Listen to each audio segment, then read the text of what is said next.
Let me do the little intro. Let's get this thing started. All right.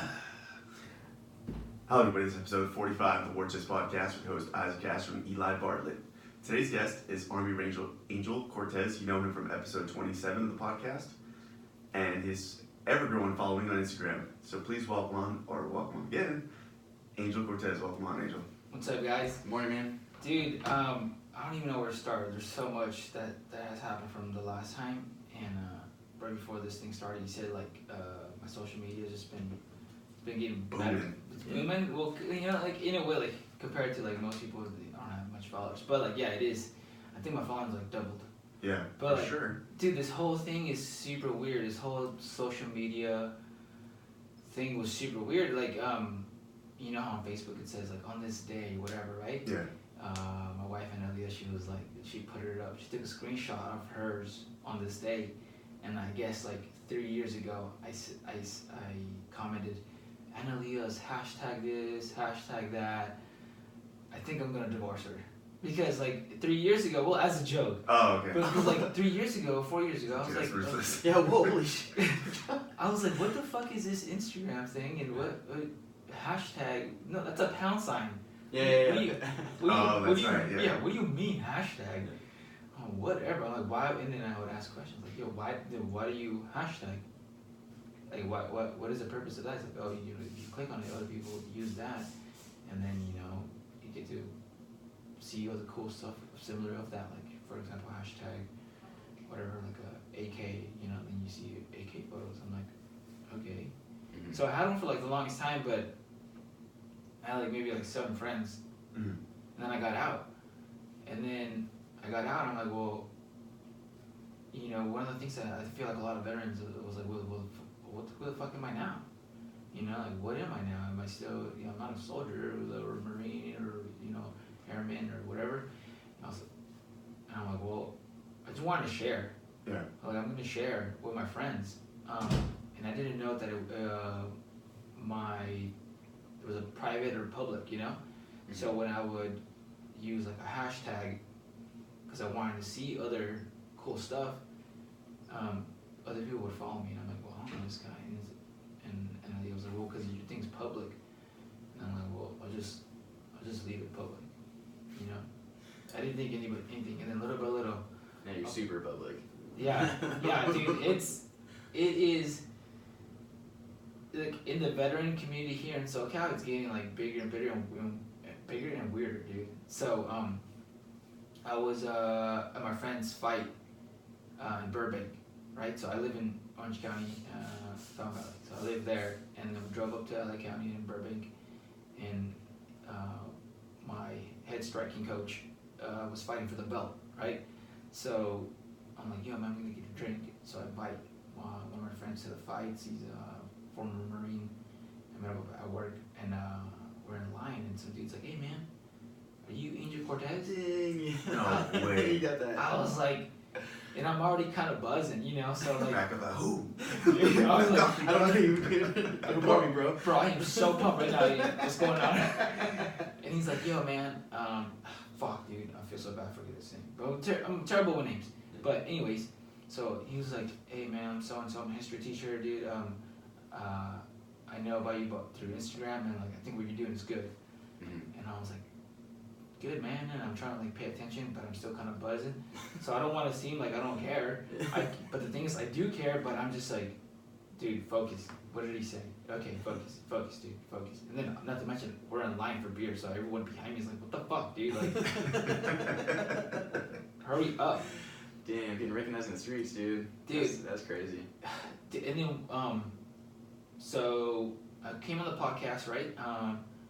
And then a lot of people, a lot of people on social media, they post pictures and stuff like that. Well, there's like people who post like their whole life is perfect, right? Mm-hmm. And then there's people who just like don't really do that. They're not trying to be like that, but they also share a little of their life experience, which I've been doing. Cause sometimes I even myself, I'm like, man, I'm gonna do like a little witty fucking caption. But I'm not good at that. So I just share like, yo, at this moment, that's what I was thinking, or my friends, or this or that, something, a story or something along to go with the picture, and people loved it, man. people loved it, and they would message me. So this whole, I don't even know why I started saying that. But anyway, so I came on this podcast, and I started listening to your other guys' episodes, because the only podcast like that I have subscriptions to, like on my podcast app, is Joe Rogan, Bill Burr, what is it, Military Mentors, and I used to have the Jocko, but yeah, but fucking sometimes they're too short. It's too short. That these are like 3 hours. Yeah. His Navy SEAL. Yeah, well sometimes. Well, I guess the ones I've listened to, you know, and I'm just like, man, I wish. I love him when he's on like the Rogan podcast, because it's like, Rogan's really good at that, at getting it going and stuff like that. And then I started listening to your guys' on the way to work, and then I heard the Sure Shot episode, right? And then another one came on, and I loved their message. They're like, yo, man, come on over to the shop, you know, we're a civilian readiness company, you know, here in San Dimas, and you know, we're former Navy SEALs, you know, former Rangers, former paratroopers, former SWAT, you know, former fucking CAG or Delta, however people know it nowadays or whatever. Yeah, just a bunch of high-speed dudes for sure. Yeah, and they were so open and be like, yo, man, like, come, dude, like, and for a lot of people, even from the community and out of the community, like in the military community, dude, like, that's not really easy to come by, like people like that caliber. For sure. Dude, it's a gold mine, dude. Yeah, not just that, but dude, like a lot of them are fucking, they think too highly of themselves that they don't want to talk to anybody that if you weren't fucking on like their level, you know. Yeah. So for the fact that these dudes were like, yo, come on over, after your guys' podcast, I was like, well, I'm gonna message them, you know. And I messaged one of them, and I'm like, hey man, I listened to all, because how many of them came, like 3 or 4? I think it was like 4 total. Yeah, so I listened to all of them, and I was like, yo, I like what you guys are saying. I'll go check out the shop, you know, like, and I was like, and I already Googled Drive the fucking direction, so it was like 45 minutes, and I was like, okay, I can make it for sure. I know I'm at school, I'm doing all this and that, but I can make it. And the dude's like, yeah, man, come, super friendly. He's like, yo, come on over, man, like, we'll have coffee and just drink. And I was so excited that I told him, like, it was gonna be in 3 weeks. I was like, yo, man, I got finals right now, I really gotta focus. But after his message, I was like, dude, I'm going this Saturday. I should probably be studying. Nice coffee, SF. Yeah. I should probably be studying, but you know, fuck chemistry. So I go and we start talking, and it went great, dude. And then they were like, yo, man, come to a course. And I was like, dude, I really want to do a course after talking to them, because when I got out, I didn't really get into guns and stuff like that. Not that I didn't like them or I don't like them anymore. It's just like the rules in California are so crazy that I didn't even think there was a gun scene here. And then after hearing their podcast, that's another reason I'm like, whoa, there is a gun scene here in California? Yeah, I thought it was wild, the ranges that they run in the area. Like, shooting out of cars. Here, like, San Dimas is like, it's LA County. Yeah.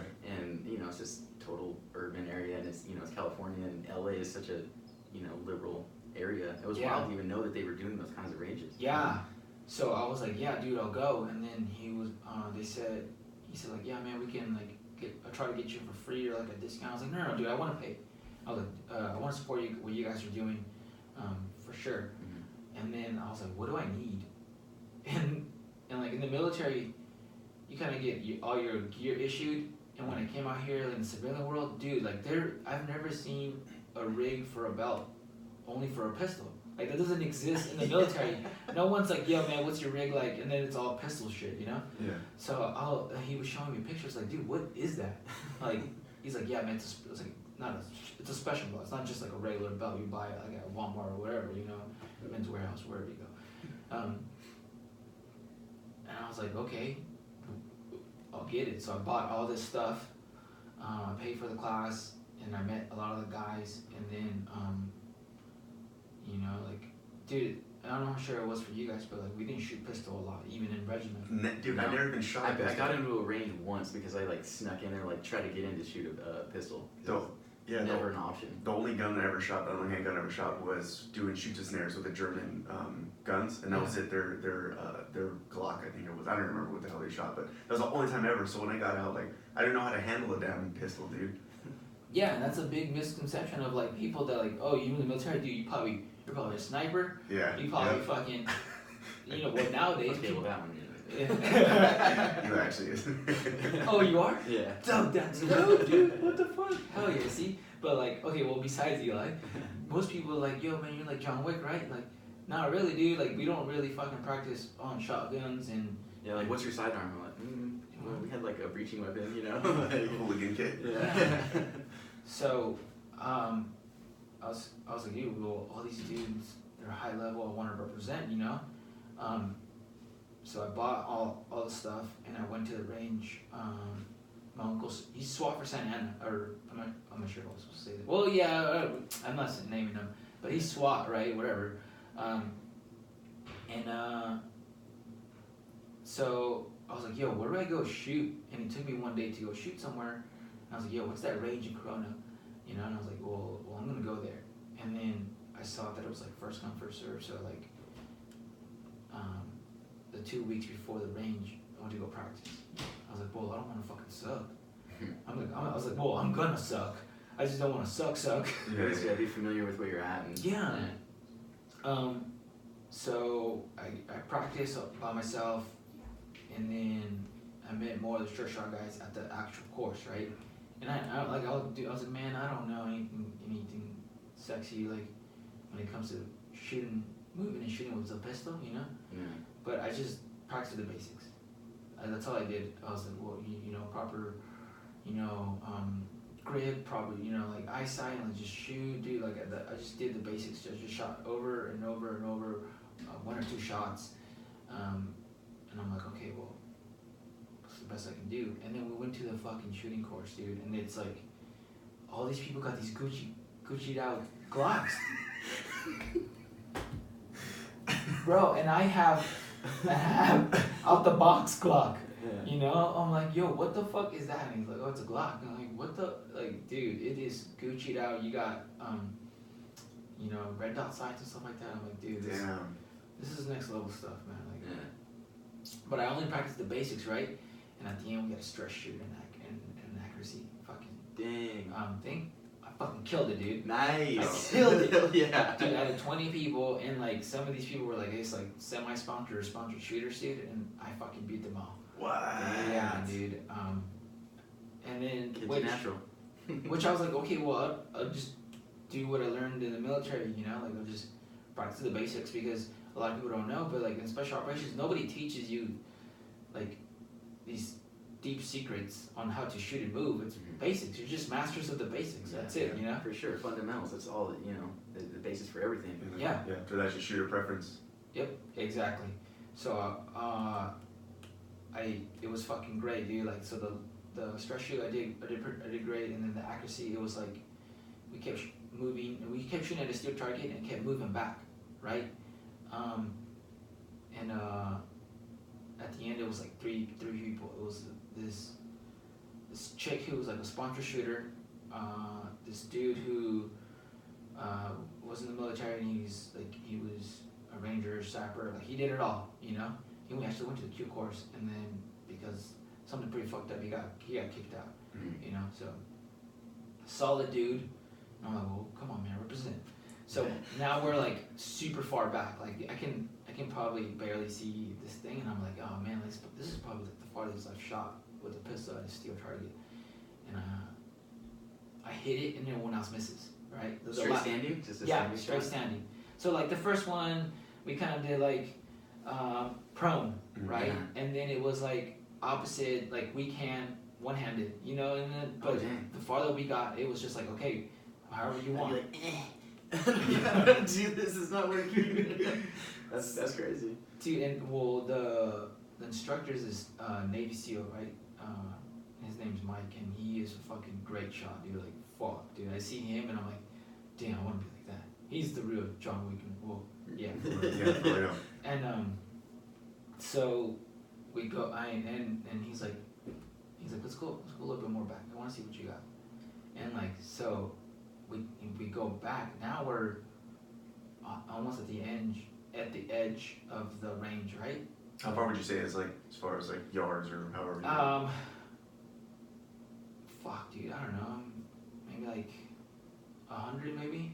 Meters or yards? Yards. Oh, okay. Dude, that's far as hell. Dude, yeah, that's like, I mean, you could miss that with standing with a rifle. So he said, well, the last shot, right? He was, and I was the first guy to go up, right? So when he marked the line with his foot,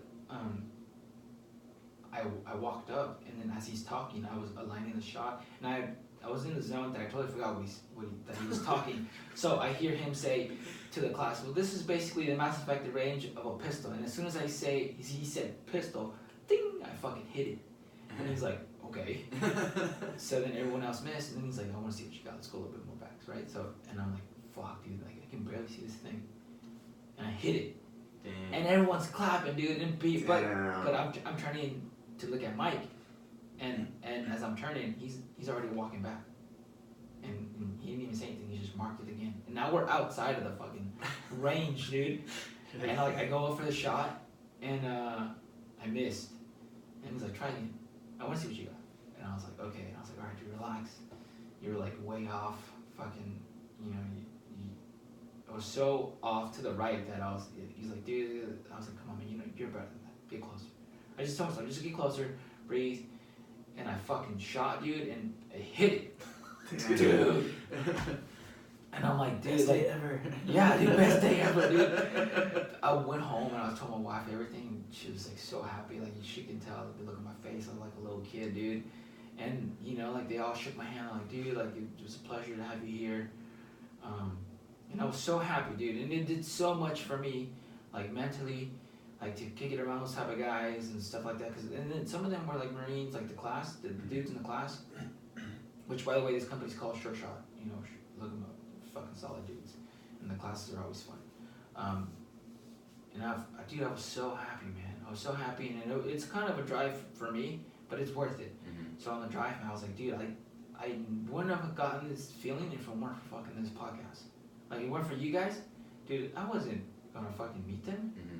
You know what I mean? And what they've done, like, for me, like, at that point, dude, like, yeah, I had a few friends, but I've never shot, and been in that environment.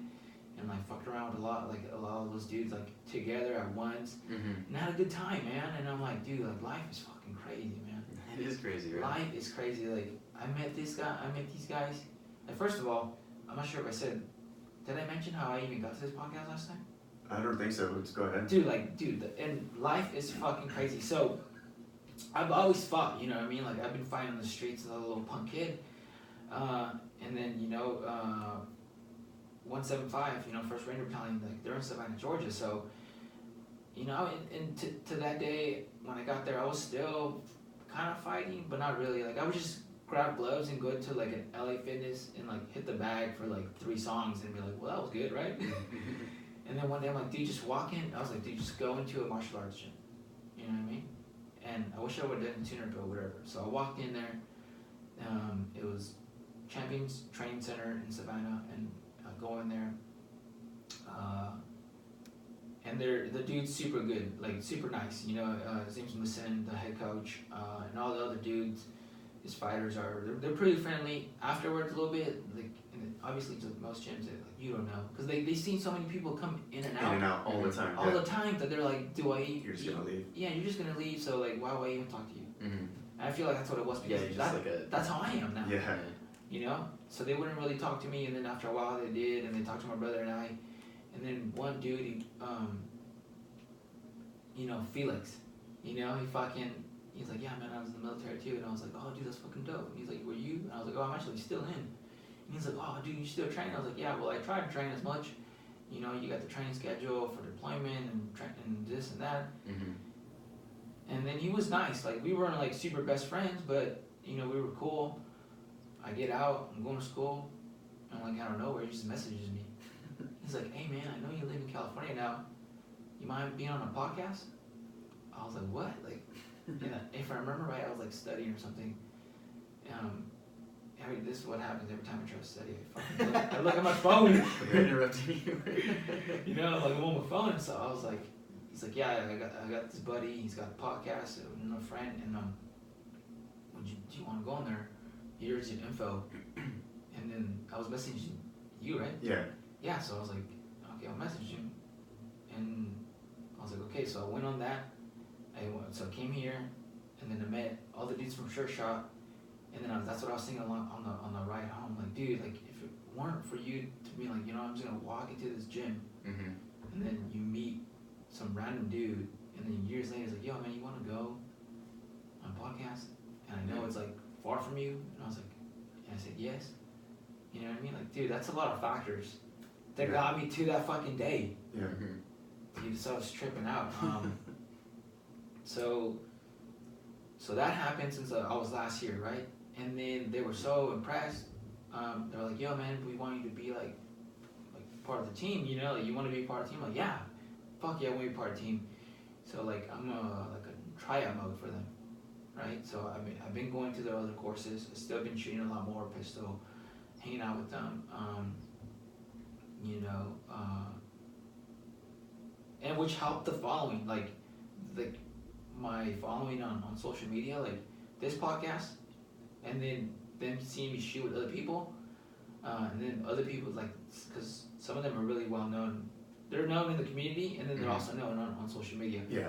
They're like, God damn, dude, like you're everywhere. Yeah. People tell me, like, dude, like no, dude, I'm not anywhere. Like, I just happen to be at the right place at the right time and stuff like that, and like weird fucking things happen, dude. Those pistol courses are dope though. Like, if you guys haven't, I'm sure that most of the listeners right now have seen them, but like you're in, the vehicle maneuvering and all that. Yeah. There's some badass courses. First of all, like you would never see that anywhere in California. That kind of training, that kind of shooting, for just like a random person could walk into the shop and then you posting those videos on this, it's pretty rad, And dude, they're super nice. So like, the energy is super chill. You're not like, oh man, they're gonna make fun of me or they're gonna yell at me or whatever. And like, no, man, we're there to learn and have a good time.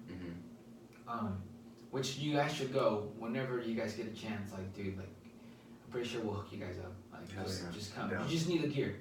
That's it, We should do that. We should go to the course for sure. sure. A Gucci belt, dude. I'm sure with a legit actual Gucci belt. Dude, with cowboy boots, like a knuckle, dude. Show up with a cowboy hat on. Go matching. Pow. Shit kickers. Dude. Oh, and then so I was on the podcast, right? And back to the Sure Shot thing. So Sure Shot, before that vehicle course, the first one I went to, they're like, yo, man, you just need 300 rounds, right, for the course also. And I was like, okay. And like I said, I've been practicing before the course, so I ran out of rounds. I'm like, damn, I need rounds. But I'm like, fuck, they're not cheap. I'm like, but it's worth it for this course. And I look up this random gun store by my house, and I go in there, and I see a dude on a sweater with a sweater. I'm like, yo, man, were you in regiment? And he's like, yeah, man, I was in 3rd Battalion. I'm like, oh, cool, dude. But before that, I heard Angel. When I walked in, dude. What the hell? You didn't recognize you. Bro, I was like, local celebrity. Yes. Star power over here. I was like, Angel? I was like, yeah. And then I looked at his sweater. I was like, yo, do you hear regiment? He's like, yeah, man. He's like, I know you, dude. Like, from like social media. Like, your videos and you run the podcast or whatever. I was like, yeah, dude. Like, what the fuck? And so I talked to him, and he actually now works with where I work. He left the gun store. Again, dude, I'm like, dude, like, going to that fucking podcast. And which, by the way, like, my sister was furious that I came to the podcast because you gotta see it in her eyes when my wife was over there. And then they're like, where? And I was like, yo, I gotta go. Like, where are you going? I was like, oh, I'm gonna go do a podcast. Like, oh, with your friends? I was like, no, I don't know them. They're like, where? I was like, I don't know. I was going to this strange house. They're like, I was like, yeah, exactly. I was like, I got the address in an email. She's like, so you're gonna go to a random place in San Bernardino with people you've never met, and you're gonna follow an address you just got on an email? I was like, yeah. And she's like, what the fuck? Like, what are you doing? You can get kidnapped and stuff like that. Like, what the fuck, And then, but like afterwards, she was like, okay, but she was just like, why? She's like, you're crazy. Like, what the fuck are you doing? Yeah, I mean, the only way this works is just being vets, you know, like Yeah. in the community, it's like, you know, the way people talk, if they're legit or not, you know. Yeah. One message you'll know. Exactly, but to civilians, you know, they don't fucking know. Yeah. You know what I mean? I mean, that was kind of weird, dude. I was just saying. Yeah, I know you put it from that perspective. You just gave your address and you showed up. Yeah. We want to hear your story. And she was like, what happens if they were ISIS? Oh my god. And I was like, well, you know, then I would fight it and as much as I can, and then, you know, fucking, well, fuck them, you know? You know, and then they're like, could have kidnapped you. And then they, you know, put you in like, as a sex slave or something like that. You know, you're like, well, they were going to find out right away I'm not that good, so. Dude, like, it's a fucking trip, dude. And so many people have messaged me about this podcast, you know, because I'll be like, yo, they'll ask me a question, and then I'll be like, well, I kind of like talked about it, you know, in on this podcast, so fucking go check out the podcast. Mm-hmm. Go check it out. Like, not that I don't want to answer them, it's just, I just feel like writing through Instagram is like text message. It's the worst form of communication. For sure, because you can easily take things out of context. You have no sense of tone. Yeah. It's a pain in the ass. Not just that, but like I can't. It's the same damn question 17 times. You know? Yeah. Yeah, it's like, yeah, for sure you condense a lot of what people are interested and curious about, your time and service and all that is condensed into one, you know, group of questions. Yeah. Answer a lot of them right there. And dude, like, this podcast is done. I think it's doing great, and I think it's gonna get bigger. Like, and then we had Ryan, right? We had Ryan on, and I liked how his went. That's why I didn't even want to talk, because I had an idea of what I thought we were gonna talk about, but it worked out that there wasn't another mic, and then he talked about what he wanted to and how it went. You know, it was perfect. It was fucking perfect. Because I felt like he said a lot of things that a lot of veterans needed to hear, or active duty dudes who are getting out. So dude, the podcast this podcast helps so much. Just the fact that I said I'm on a podcast, people are just like, oh shit, dude, what's up? Yeah. Yeah, so weird to hear, like, when people will say things like people I know, like friends from, you know, back in high school and stuff, like, hey, like, message me out of nowhere, like, I know it's kind of weird, but like, it's weird hearing your voice on a podcast. I'm like, hey, I know this person, and I'm listening to a podcast with their voice, and it's cool. Like, I'm like, oh yeah, right on. You know, that is kind of weird, broadcasting publicly and. Dude, and I can see the analytics of where people are listening to it. And it's like all over the world. Like there's like listens literally from all over the world, dude. Yeah. So it's legit, and like a lot of listens from all over the world. Yeah, so it's like crazy, like from Brazil or something in Iran. Yeah. Yeah, well, he's gonna give us the knowledge right now, dude. He's gonna give us all the secrets. Dude, I'll give him a secret. Guess what? We don't know what we're doing. And that's how you'll never know what we're doing. That's right. Yeah. You know how many times I just winged it? Yeah. Motherfuckers. So if you're listening, ISIS or Iran, suck it. Yeah. I'm not sure what we're doing. We're gonna fucking do it. That's for sure. Dude, but so I'll get a lot of questions, and I try to help people out as much as I can, and you know, in how I talked on this podcast, I think I helped a lot of people. Again, to that image thing on social media, they were like, dude, I like how you're just not posting cool guy pictures with like a cool guy caption. That's 100% true. Yeah. He's like, you know, you talk about how you fucking your failures and your success and stuff like that, and you sound like a genuine dude, you know. And I do some YouTube videos here and there, and I try to help people as much as possible, because I know how it feels wanting to do something and not getting help, or not even knowing where to start, or like even thinking like, is it possible? Like, am I wasting my time? Can I even do it?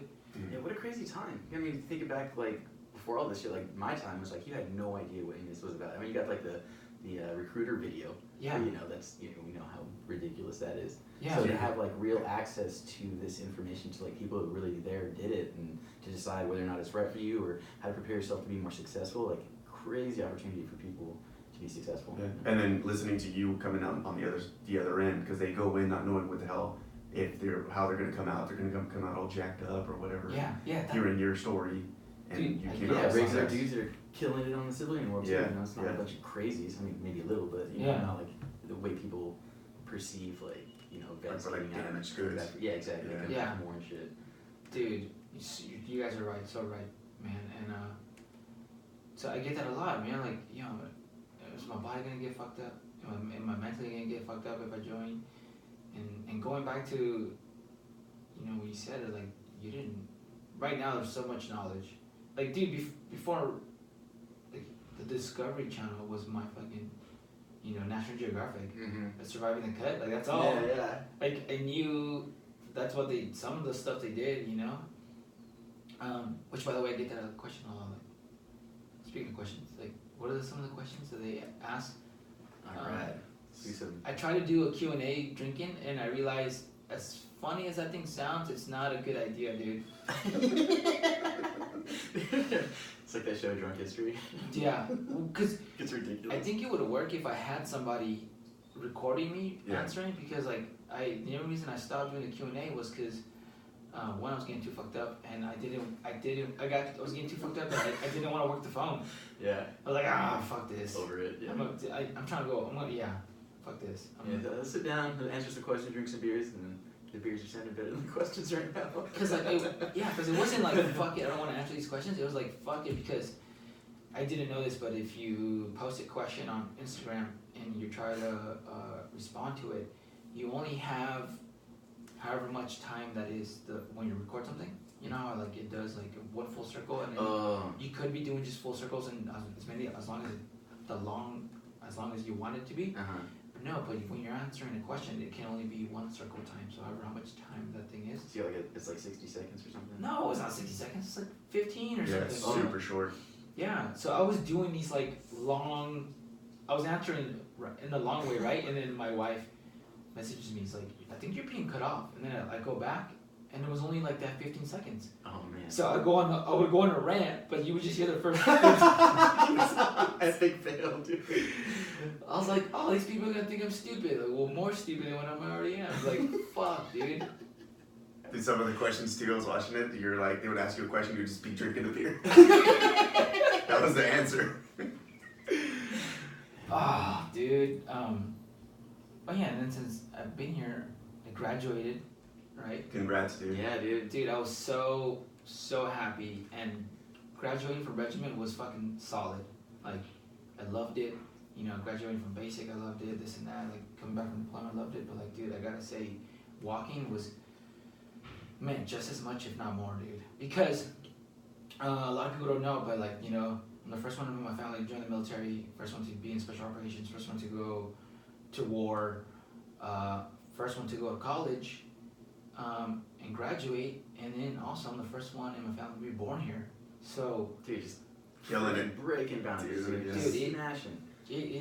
it meant so much for my family, dude. Like, I am telling you, that's why the graduating meant so much to me, because I knew what it meant to my family. You know what I mean? And I'm telling you, dude, like, my family was so fucking stoked, dude.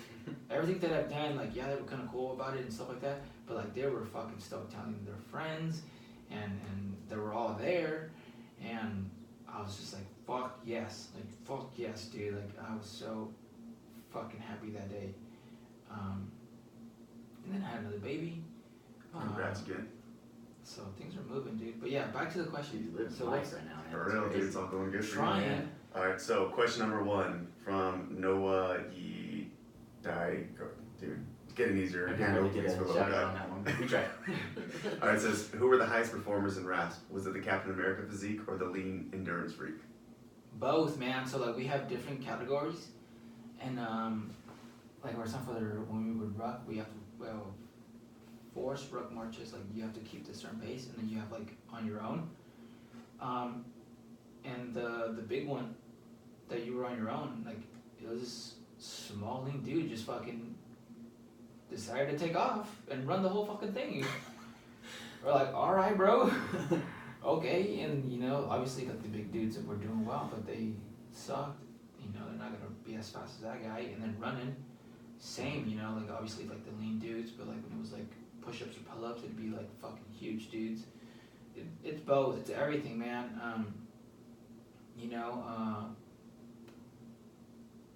but the thing is, like, so, you know, a lot of dudes who graduate RASP aren't that big, and some of them are, but when you see pictures of dudes, because I see them now, they get bigger in regiment. So when you see dudes in pictures like SF or stuff like that, dude, most likely they were scrawny.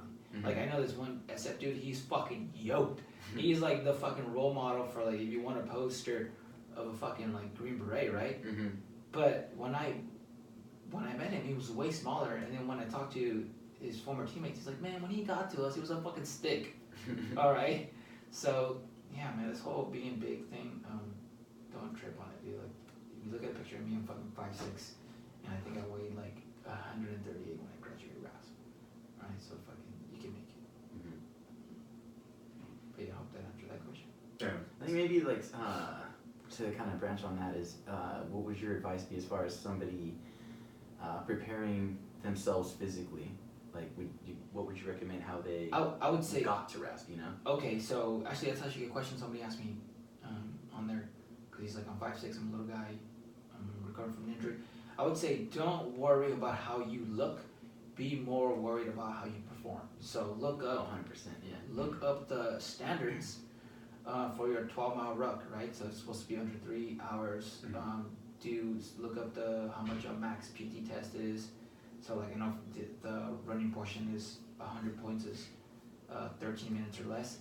Be focused on that, you know, because I used to be focused like how I looked in the mirror, man. And even preparing for RASP, I'd be like, dude, I'm not fucking big, dude. Like, what the fuck? I'm not that lean. Like, but when I would test myself, I was passing everything. Mm-hmm. But I put so much on how come I don't look like the way I think I'm supposed to look. Yeah, man. Yeah, so, because again, I didn't know any better, you know? All I see was like pictures, or I would see the dudes at 275 running around. I'm like, yeah, damn, dude, those dudes are fucking huge. How am I going to fucking compare to these dudes? How am I going to make it in? I don't look like the majority of these dudes, but I'm passing them. I'm passing everything. So I would say work your way up, get in physical shape, and test yourself on these standards. And if you can, and if you can pass them, however it is you look, dude. Mm-hmm. Yeah. Because there was a dude, more emphasis on like on how you look. Like, there was a dude who he was one of the fastest runner, but you know, he was like a little chubby. Mm-hmm. What? And he would beat me, dude. I was gonna say, you'd be No. surprised. Like, there'd be people that just their body type, you would never expect it, and they just slay PT and just killing it. Yeah. Yes, I was like, dude. I would ask him, I forgot his fucking name, but I would ask him, like, dude, like, what the? Do you used to run track or something? And he's like, no, I just run a little bit here and there. Like, well, cause you smoked me. Yeah. You know, I'm getting like, 12 under 13 minute, 2 miles, and you're fucking passing me like I'm fucking slow. So yeah, that's why I asked, bro. Just wondering. So I was like the PT stud in my company, and there's this little guy, dude. His name's Kleppinger. I think he might still be in. He was probably like 130 pounds, and this dude would smoke me on the run. I'd be like, you little motherfucker. Dude, he would smoke me. I would work out after, like, even after we got off, I would still go to the gym, run hard just to train, and this dude just showed up, skin and bones, dude, just smoked my ass, and just completely crushed it with PT. Crazy. Pissed me off, dude. Yeah, man, there's people need to get that idea of like one size is what it is, dude. How you look is how you fucking look. Yeah, right. And it's so mental too, dude. Yes. Yeah, such a good point. Like, it's performance based. If you can go out there and get it done, then you're doing right. Yeah, exactly. All right, another question from Arepa_PowerBJJ. It says, ask him also how he sees the role of regiment changing / if changing, where he thinks it's going. Oh man, what regiment does is what they're always going to do, right? But I have noticed that some roles are changing, and the unit is developing. Like, it's direct action and stuff like that, and they will always do it. But I know of some dudes helping train. I'm not sure if this was a one-time thing or whatever, but they were helping train the locals, right? But like not just like any local, but like the good locals, kind of like SF would do. Yeah. SF helps trains their commandos or their Afghan special forces. You know, they help them train, and I saw a regiment doing that. So I'm not sure if that was a one-time thing, or they're gonna start doing that, and then maybe be more like SF, as in work more with locals. Like being embedded with them. Yeah, maybe something like that. I don't know, man. It's things, the units develop, and you know, like, or maybe they'll just bring it back and just be like, no, you're only doing direct action. Because the thing is, I did remember, the only reason I heard that was because some dudes who were born and raised in regiment and been there forever, they were fucking furious. They're like, what the fuck, we're not fucking, you know, we're not this or that, or we're not fucking SF, you know, they want to fucking this and that. I'm just like, look. Why are we not at cyclic rate? like, the only thing I talk is guns. yeah, dude, so. Battle drills. Or going on missions with the locals, you know, they're like, fuck this, why the fuck that, and we don't need them. But it's like trying so hard not to shoot him. Like, dude, I just want to kill him. well, because you have to see it if you have locals, like the good locals with you, it means something to your mission, right? Like, especially in that type of mission where. Well, hell yeah, it's so much different. Yeah. It's so crazy having locals with you on patrol. What I mean is, when you go on a mission with the locals, and the good ones, like, you develop them, and then they become better, and then, you know, they really they feel like you're there to help, and they become better. Like, for example, I got attached to their group, and we did the whole VSO, like the Village Stability Operations thing, and we lived and fought with the locals, and like a lot of them trusted us like so much, and then we trusted them, you know, and like, dude, like some of the gunfights and the mayhem, and like, dude, they have fought right next to us. And I'm not talking about like you're some dude just shooting an AK randomly. Like, no, these people were good fucking fighters, you know. And it does something to your mission purpose, but like maybe regiment dudes just don't want to fucking do that. But what I did notice, I love regiment, but I have to say it, is that I would say they're probably the worst, if not the Marines are the worst, onto how they are so like fucking regiment only, dude. Like how Marines are like fucking Marines only. Like, dude, I work with a bunch of Marines, so I know, and all my family members are Marines, how they're like, you know, fucking Marines are the best, and it's like fuck everybody else. Yeah. Dude, that's how some regiment is. It's like, dude, like fucking fuck everybody else, and we do regiment stuff only. We don't fucking train locals. Fuck that. We don't do this or that, and keep it regiment only. Like, I know some new MOSs were being introduced into regiment, and a lot of dudes fucking hated that. Oh, for sure. Sucks for them. What were the original MOSs? Just well, you know, the first of all, you go back, and you know, they were just fighting. You know, so infantry. Like, yeah, so just like infantry, and then like little by little. And I talked to other dudes from other MOSs or even the 11 Bravos, and they're like, man, every time you introduce something new into regiment, they fucking hate it. They fight it first. They fight it fucking first, and I don't like that, man. I don't like that. I don't think. I mean, of course, yeah, some things you should fight. Be like, no, dude, fuck that. What the fuck, no.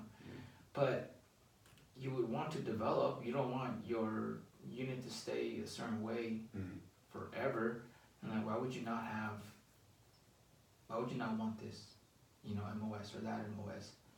You know, instead of having like an outsider come in, why would you not have your own? You know, like for example, I was a 12 Bravo. A lot of people think I was a 11 Bravo. I was a 12 Bravo. So 12 Bravo was a combat engineer, so I'm supposed to be the demo expert, right? And fuck, dude, since the last time I came on, my section leader, who I was supposed to, when I got to first bat, I was supposed to be replacing, fucking got killed in Afghanistan, dude. Fucking bugged the shit out of me, dude, so much. It hit hard, because I'm like, dude, like, I should have been there with him. Like, dude, like, he was my fucking section leader. I should have been there with him. Like, dude, what the fuck? was so upset, dude, so upset, and all my friends got hurt and killed in Afghanistan or Iraq. I didn't really cry, but I was out in civilian world, dude, and I think I just let it all out that night, dude. And my wife just held me and I just fucking cried all night. But anyways, he was a solid fucking dude, you know? Solid fucking dude. So when I got there, he's like, yo, man, they don't really like, some companies are going to give you a hard time for you being a 12 Bravo. They don't like it. And then I would talk to some 11 Bravo dudes, and they're like, I don't know why the fuck we need combat engineers. Like, we do our own demolitions. Damn, dude. And it's like, dude, I'm not here to fucking replace you. I'm here to make the unit better. Yeah. You know? Like, why would you not want to have a demo expert within the regiment? You know, like, I know everything about demo. Like, well, do you, man? Because I know a lot about demo. And everything I see you guys do is fucking important and good, but there's more about demo than just a fucking wall charge or a fucking flex linear charge for a door or like or a little gun port charge. Like, dude, like, there's more about demo. And again, going back to, like, you never know what your unit's gonna do. Like, you don't only want to be known to do one thing. You want to be able to do many things and be good at them. And what happens if, you know, we go to war with another country or another situation, and you need conventional charges for whatever reason, right? You know, for counter mobility or mobility purposes. Why would you not want to have an expert? Like, so we go to a fucking battalion master breacher course, like Regiment 1, the special operations one, and you have conventional demo, and I'm like, and then when I first went, because obviously I gotta go, since I'm a combat engineer, gotta be a demo expert. I go there, and then all the big army demolitions that we do there, they're like, oh man, a lot of them are like, I've never seen this, what the fuck is this? I'm like, what, bro, this is standard. Yeah, the basic shit. Yeah, this is private shit. You know, I mean, I don't talk to them like that, because I never had that mindset, like, yo, I'm gonna fucking minimize somebody, but I was just mind blown, like, dude, what the fuck, like, this is private shit. Private to the big army know how to do this stuff. And they'd be so in awe, right? And I'm like, God damn it, this is why I'm here, dude. Like, I'm not trying to replace you. Yeah. I'm just trying to make it better. You know? So that's a first example on what, I'm not even sure that answers that question. But like, yeah, man, regiment, it has always been changing. If you talk to dudes from the get-go, certain equipment or vehicles or guns or things have been changing little by little. I mean, will it ever be like Green Berets? I don't think so, but like, you know, who knows, dude? They're still America's Hit Squad. Yeah, oh, for sure. For sure. Dude, that'll always be that yeah. foundation of what, you know, what the Ranger task and purpose is. For sure. You know, just kind of maybe adding a little bit more to the edges around it to be a little bit more more functional in different types of environments. Yeah. But you always maintain that foundation. For sure, dude. For all I know, maybe they'll just kick all the 11 Bravos out. I mean, all the non-11 Bravos out, and then just say 11 Bravos only. Who knows? Or they might change more in the direction that they're going and adding all this new stuff, all these new MOSs, all these new different types of missions and stuff like that. So who knows, man? But dude, regiment will always be a regiment. Definitely. What was your guys' what's it called? Weekend briefs, like in regiment? Like safety briefs? Safety briefs Oh, for the man. weekend. For the listeners, a weekend brief every Friday. Our first sergeant and a commander would come and brief all the guys and say, like, for example, don't eat your wife, don't kick the dog, don't get in a fight. If you're gonna get in a fight, fucking hit him and pop smoke. Don't go to jail. But they typically were pretty funny because being all guys in an infantry unit, if shit would get out of hand all the time. So what was it like for you guys? Dude, so like, okay, so regiment is like mostly 11 Bravos, and like probably, no, it is the number one Ranger tabbed fucking scroll and tab, well, obviously scroll, but like tabbed unit, you know what I mean? Like having a fucking Ranger tab is like fucking standard in there, you know, so it's a certain caliber of individuals, Yeah. you know, so sometimes I'll give you some of the funnier ones. or at least for me, not funny, but real. And be like, all right, you know, don't go to the emergency room, don't go to jail, and if somebody gets in a fight, you better fucking fuck the dude up and help your friend out, and you better, you know, what did they say, escape and evade back to fucking base. You know, because base is so close to downtown where everyone would go. You know, or they'd be like, you know, if you're gonna do something stupid, be smart about it. My favorite one was like, the fucking NCO in charge was like, he looked left, he looked right, and he's like, don't jaywalk, and walked away. Can you imagine like being from there and like, oh man, just going like getting in a bar fight in that fucking area? God, dude, I had no idea what you're getting into. Yeah, You know, so a bunch of Rangers like can kick you. a section of fucking Dude, Rangers. they know, everywhere around that area, they know about Rangers, dude. Like, they know, and sometimes people hate them, or sometimes, you know, people love them, but fuck, dude, the fights, they try to keep them at a minimum, you know, because people don't want to get in trouble. Yeah, They don't it's want all to bad. They don't want to get kicked out. It's like, it's called RFS, you know. They don't want to get fucking RFS, but yeah, dude, when it goes down, it goes fucking down, dude, and they know what's up. The locals, you know, some of the fucking locals, you know, they hate Rangers and stuff like that. I remember this one, we were at a club and one dude was talking shit, and the dude, I saw him get a bottle. He was gonna fucking hit my friend, and he looked to see if anybody was around, and I was behind him, and I was already cocked. Dude. And then he like put it down, and then it was kind of like, oh, I'm not gonna ignore that you picked up the bottle and you kind of were obviously gonna. Can we just pretend this never happened? Yeah. And but my friend, he was just like, no, let's get out of here, dude. It's not. They're not worth it. God, dude, that would have been so bad if you would have hit him with that. Dude, one time we were, I'm not gonna say any names, but there was a bunch of us and we're all in Germany, and there was like this, about to be this huge brawl with all these Turkish dudes. And I was like, if you're a soldier, you better get your fucking ass over here, dude, because there was like 50 of them, and there was like 15 of us. So all these like random dudes just started coming out, and dude, they started breaking bottles. Like, it looked like some shit out of like West Side Story. Dude, that's how it was, dude. The Turks. Yeah, the Turks. They've been carrying weapons like chains. They took off their belts, and I'm like, oh fuck, it's about to go down, dude. Yeah, it was gnarly. It was wild. Yeah, dude, it was crazy, and I was like, oh man, it's about to go down. And then the police came and broke it up. But dude, it would have went super south. And yeah, there'd be huge brawls in Germany, like just Joes versus Turks. It would be Turkish or the Russians, dude. Really? Yeah, all the time. Because us, like, we were always hotheads, and then those people in their culture, they're hotheads. So just bumping heads, dude.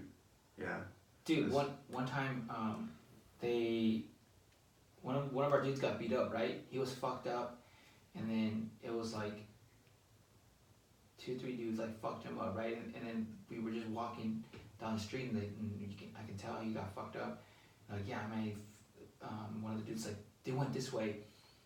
I don't know fucking why, but we all ran, and we thought, I don't know, I was fucked up too, so I can't. We thought they were in a party bus.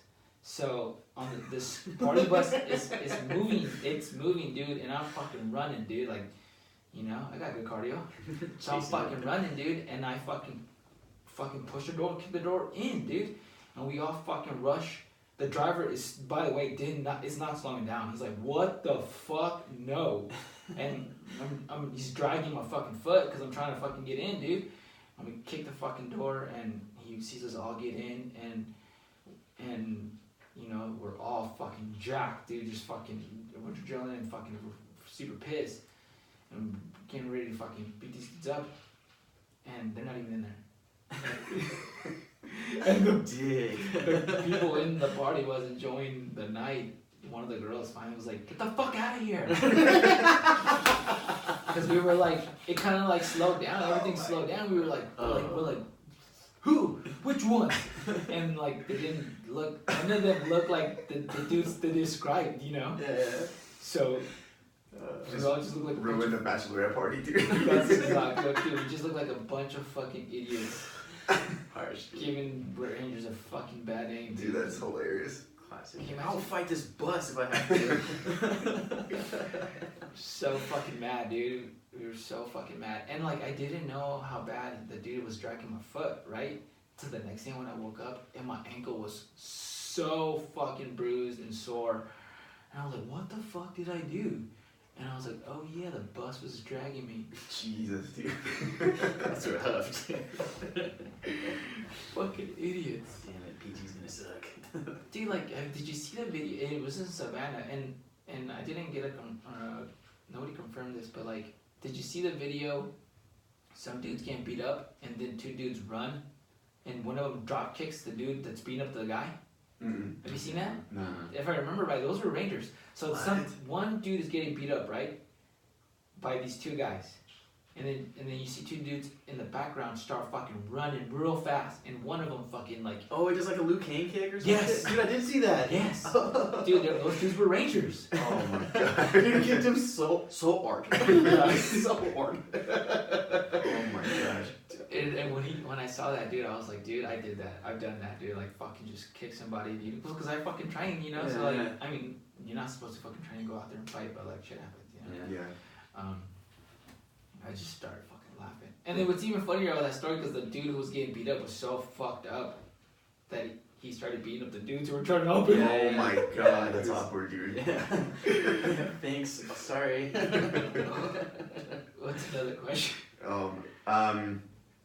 Let's see. So this is the hot topic right now. What are your thoughts on the whole Iran thing? Dude, at work, okay, so I work at a veteran-owned, veteran-staffed clothing printing company. We're all fucking veterans, right? Mm-hmm. So everything and anything gets talked about, and which is why part of the reason I love it, you know? Right. If it weren't for veterans, dude, I don't think I'd be working. Why the fuck would I want to work it for? Yeah. But that thing popped up, right? One of the dudes is like, dude, fucking Trump is gonna fucking lay it on these guys. I was like, dude, shut up, all right? How many times we were supposed to be going to war in North Korea? How many times did shit get hyped? Mm-hmm. You know, nothing's gonna fucking happen. All right, that was my thought process. Like, fucking relax. And then I heard that there was supposed to be like a missile strike, but he canceled it. Mm-hmm. Like last minute, dude. Yeah, so I was like, okay, maybe something is gonna happen. Yeah. But dude, my thoughts on that is, the world is some topics, subjects and stuff like that. It's just they're not black and white. There's a lot of gray, and this is one of those things. It's not that easy just to go to war, and then. Especially with the whole country, dude, because this is going to be versus their Navy, their Yeah. Army, their Air Force. And a gnarly one. And I'm not sure if people want that. Like, I think they want that. Does the Nobody public wants want that. Exactly. Nobody that knows what that means wants that. Yeah. Exactly. Perfect, dude. When you were like, what you just said, people don't fucking know, man. They don't know this thing that they want. You know, when it comes to war, you don't want it, man. And I heard that the best from this SF guy, dude. Before I even got into the shit a long, long time ago, I said something like, "Man, I can't wait to get in a firefighter or something like that." And he's like, this thing that you want, you don't want. Mm. And I'm like, dude, you're a killer. Like, dude, you're fucking. I look up to you, man. You're fucking this and that. And then now, after I went my shit, I'm like, oh yeah, now I know what he's saying. Yeah, dude, that Yeah. shit sucks. That is not fun. Yeah. So my thoughts is, everyone should probably just fucking relax, and because how many times were we supposed to go to war with North Korea? Yeah. Like, this is the day it's gonna happen. Look, this is the. Dude, relax. Like, life is way too short for you to be stressing out, getting mad, over things that you can't control. Like, unless you're going to actually do something about whatever the problem is, you should probably not even. What's the point of getting mad? Yeah. What is the point of getting upset or worry about something? You know, if one, you're not even gonna do anything about it, because then you just sound like, what do you sound like if you're just gonna complain all day, every day about something and not actively do anything to better it? Yeah, you have no dog in the fight. It's always people that aren't even in the military or actively in, saying like, yeah, let's fucking go. Yeah. Like, you're not going to be the one going, so what do you care about it? And then even if you're like on the other side and you're worried about it, dude, don't even worry about it. You know, the world is fine. Like, when you step outside, 9 times out of 10, like, the world's not falling apart. No. You know, enjoy life. Yeah. Enjoy life. Life is way too short. And if it goes down, then so many people ask me, am I gonna re-enlist? Well, if it goes down and depending what things happen, maybe I'll re-enlist, to go SF, dude, because my son is so patriotic, it scares the shit out of me, dude. I'm telling you, dude. Yeah, you were telling us about that. It's wild. He's so patriotic, dude. He's more patriotic than me, man. Like, when the national anthem goes on in the house and I'm sitting down eating pizza, he's fucking on the side. He's like, dude, he was on the side fucking saluting the fucking thing. That's and crazy. Going, and I'm like, yo, like, this NFL Sunday game party, everyone's fucking talking and bullshitting, drinking beer, and having a good time. And he's like the only one in the corner, not doing it for attention. He's so America this, America that, and when he sees soldiers, he's so fucking like, that it scares me, dude. And I'm like, fuck, man. Like, I saw a meme, can you even call it a meme? How they were like, if your son was born at so-and-so age and you went to war and you're still in, you guys now have the opportunity to go to war together. Yeah. Dude, like, what the fuck? That's crazy, huh? Yeah, dude. So like, I don't want that for my son because like, if he wants to, then I'll help him. If I for sure know that he's going to go in, I'll prepare him as much as human possible. But like, the thing is, it's war, dude. Like, if he dies, obviously I wouldn't be upset. But like, if he comes back and he can't handle it, like how I can handle it, and then now I gotta see my son fucking broken. You know what I mean? Or fucked up, dude. Or it's so weird, dude. So that's my thing for Iraq. Yeah, well, shit, yeah, now you're looking at it from two perspectives. One, maybe being able to go back and be a part of it yourself, but also facing the fact that it's going to affect a whole other generation. Yeah. It's fucking crazy, dude. It's a long-ass war, man. I remember, like, seeing the towers go down and us invading, and I was in 6th grade. I had no idea that I would be involved in that war one day. I heard it in a radio, and I thought it was a commercial for a movie. The 9/11 thing. They were talking about it, and I'll never forget, I was in my mom's van, and we weren't even hearing it on the radio because that van didn't have a radio. We were using a portable radio. And I was thinking, like, yo, this sounds like the preview of a pretty cool movie. And then we get to fucking school, and the TV's on. I'm like, oh my god, that was not a preview. What the lady was saying on the radio was not a preview to a cool movie. That is actually fucking happening right now. Yeah. In 6th grade. Isn't that wild? Like, our generation, like, everybody remembers where they were at 9/11. Like, our parents was like when JFK got shot or something, Yeah. And 9/11, everybody remembers where they were at if you were, like, older than 5. Yeah. Eli was, like, graduating high school? I was a sophomore, yeah. Jesus, dude. Yeah, it was wild. Crazy. Dude, and then, on the whole Iran thing, dude, if we go to war with them, that'd be, imagine having to fight again. Imagine having to worry about artillery coming down on you, or them doing gun runs on you, or them shooting freaking missiles from the sea. The air superiority. Yeah. Dude. That would be a crazy ass experience. That's next level shit, dude. Dude, imagine fighting force on force, dude. Like, you just kill everything you see in that direction. It'd be a wild time, man. Yeah. Can that even happen? I don't even know if that can. I don't know if something like that nowadays. Can happen, dude. Like, dude, I heard. Who was it? Bill Burr he said it. I'm gonna butcher the shit out of it, but he's like, isn't it crazy that you can drive a car you can be in a car that drives itself. You have this screen that has all the information in the world. I can pull off music from the sky and listen to it on my phone, or like you listen to this podcast. But like, we're still going to war. Yeah. Like, when are we ever going to get past that? Or like, we're so advanced in all these ways, but somehow when it comes to like, I don't like you and you don't like me, and well, we're just gonna kill each other. Yeah. we're still human. Yeah, like, it's funny, but at the same time, the way he put it way better than I did. I was laughing, and then I was like, yeah, he's got a point. How the fuck are we? But that's us though. But usually it's the aggressors are from other war-torn places where their life sucks, so they're like, "Fuck it, I'm gonna they're in a whole other tribal mindset. Yes. That reality is just so much different than ours. Yeah. Some people are like, well, like, why do you join? Don't you think war is bad? This and that. And I'm like, you don't understand. Like, just because how you think, and how you live, it's not how other countries are. You know, like, their mindset is fucking completely different, and you don't get it. Yeah. You know? You could break it all the way down to like from that huge scale, you know, countries type of thing, religion, mindset, you know, world. You break it down all the way to the individual.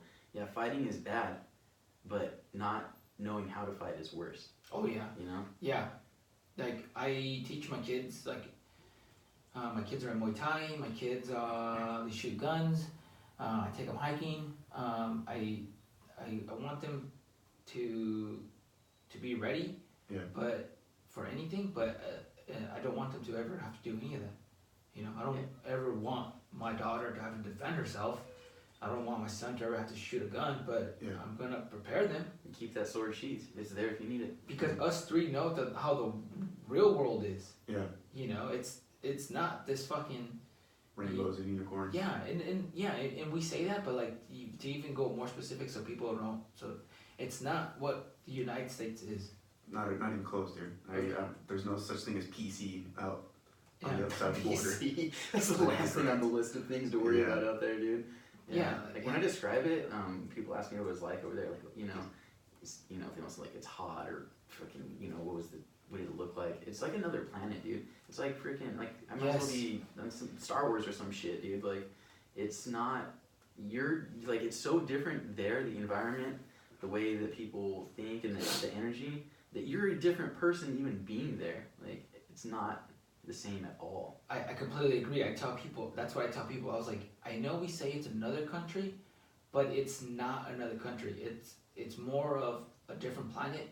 And then when I travel, because I travel all over the United States, I'm like, so when you go to a different state, it's not a different state. It's not a different state. Like, you need to go travel. It's more of a different country. Mm-hmm. Like, if you've been to California and then you go to Georgia, big difference. Big fucking difference. Yeah. You're not even like in the same thing when you think about it. Everyone acts different. They think different. Mm-hmm. And then when you go to Washington, you know, compared to Florida. Mm-hmm. You ever been to Miami? Mm-mm. Dude, you go to Miami, right, and then go to Seattle, and then you tell we're the same thing. Total mindfuck. Yeah, you're not the same thing. You're in this, dude. Each state, specifically each corner, it's almost like a different country. Yeah.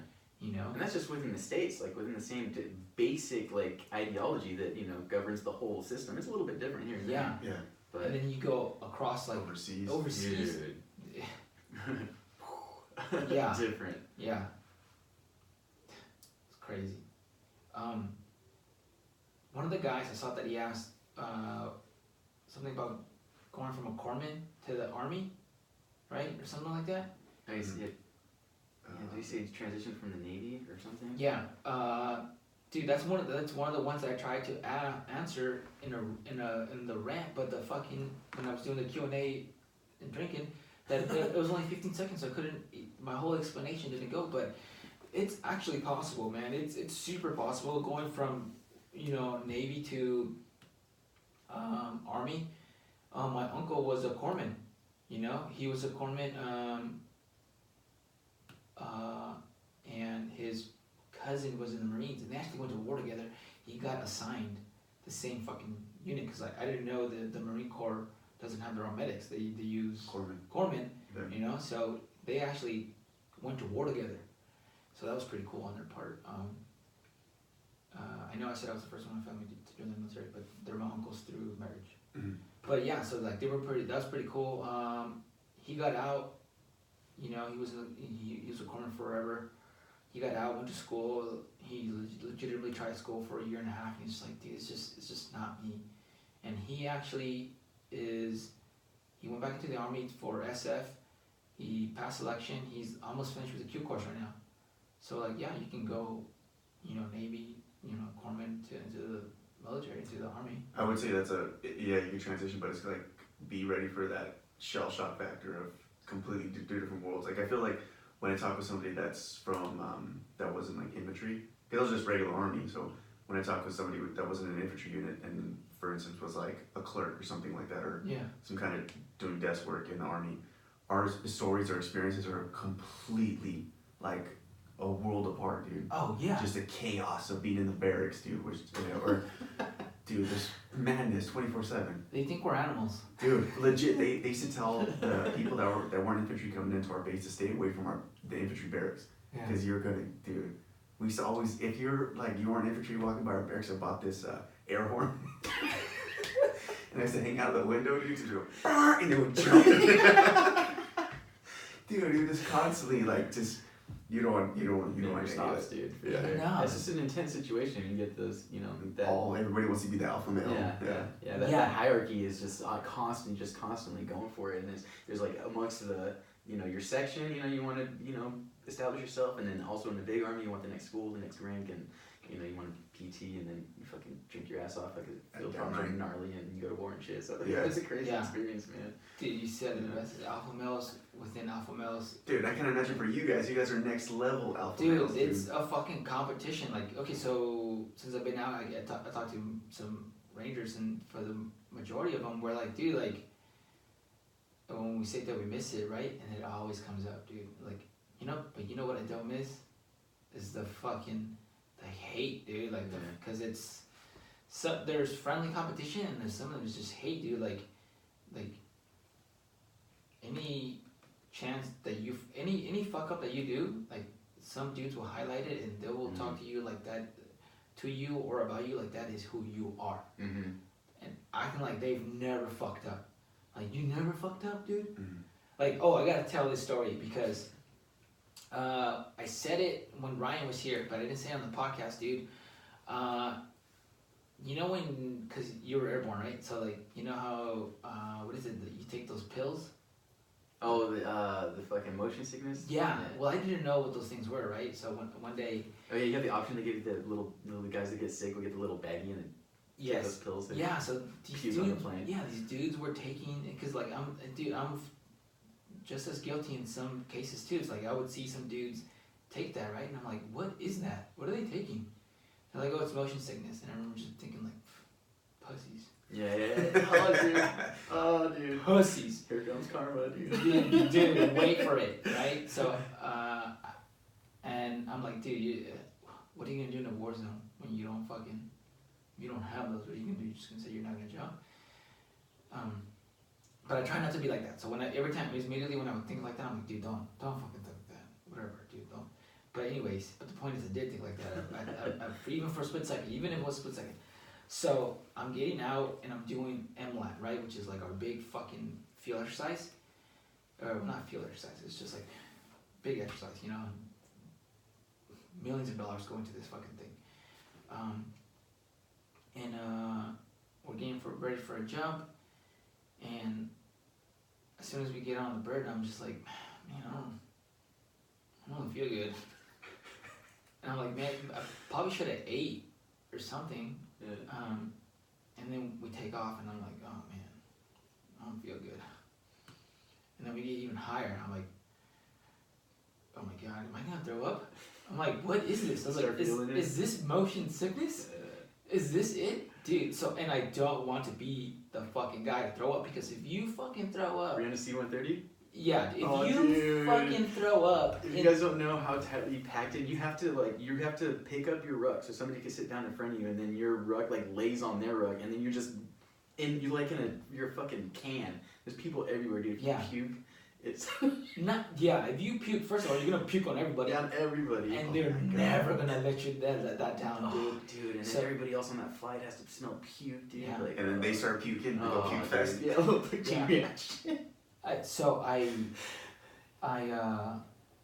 I'm like, oh man, but I didn't eat, So oh dude, this is getting so bad. Oh, so bad. I'm gonna fucking puke.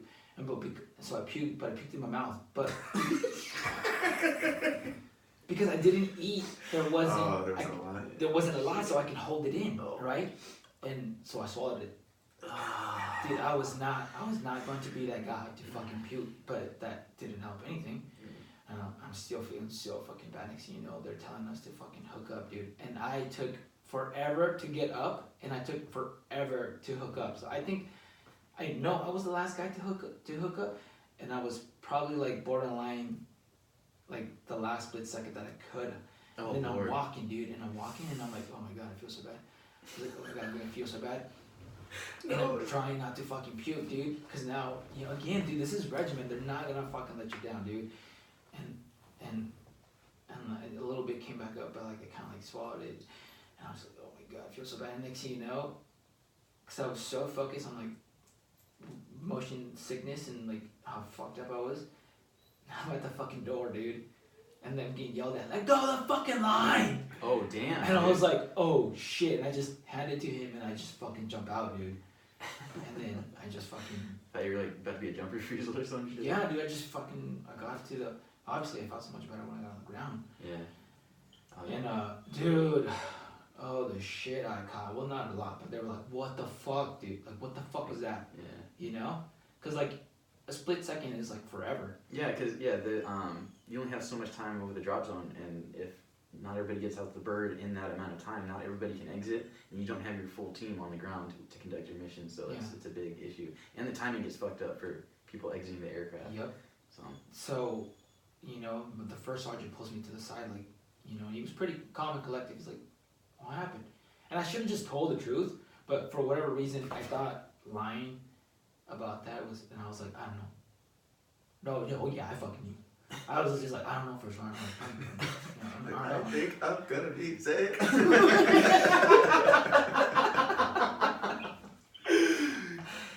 And I should have just fucking told the truth, And, or just take the pill. Well, from then on. No, but I didn't know. I've never had that issue. And then so like, man, a bunch of people heard. Obviously, this is regiment. So many people heard about it, and like so many people fucking just obviously disliked me for a second, and some of them held that against me. Damn, dude, don't slip in regiment, dude. Dude, you can't, dude. That's one of the things we were talking about. Like, dude, that fucking like, if you fuck up once, if you do one thing, like that's what they will think about you the entire time, and then until you do like something super good, and they almost kind of forget. But some will always bring that back, and that's what some of us. We're out. We're like, dude, we don't miss that at all, dude. Yeah. Going back to the alpha males, and alpha males like, dude, like, yeah, man, because like, I remember one dude made a comment about me, about me doing that, and I remember being like, dude, you're walking around and you're telling me this shit. Obviously he's higher ranking than me, saying shit, like, but I know shit that you've done that's even way worse. Mm-hmm. So like. Yeah, I don't want to play this game. Yeah, I don't want to play this game. Like, dude, what the fuck, dude? Like, how are you gonna walk around trying to talk shit? Like, your shit doesn't stink, dude. Not to mention, like, I supposedly made this comment. I'm like, dude, I'll fuck you up. Like, I'm about to get out. And I'm like, I don't want to. Dude, I still have this image of you, like, trying to fucking untie all your lanyards in fucking Ranger school. Dude, because, like, there's a line. Like, I want to be as friendly as possible. And I try to, like, de-escalate shit, but like there's a fucking line, dude, like, and he said something supposedly, and I was just like, well I'm about to get out, so fucking fuck it, and if he really feels this way, because dude, it's so stressful, dude, because it's so up there with the tension and the pressure to perform as well, and like this and that, so I was just like, I was fucking furious, dude. Well, fucking fight this. Well, I know I can beat him up. He's fucking, he's big, but he can't fucking fight. Yeah. Not to mention I just competed in Muay Thai, so like my fucking confidence level. Yeah. Fuck yeah, dude. Yeah. Just head kick somebody. Yeah.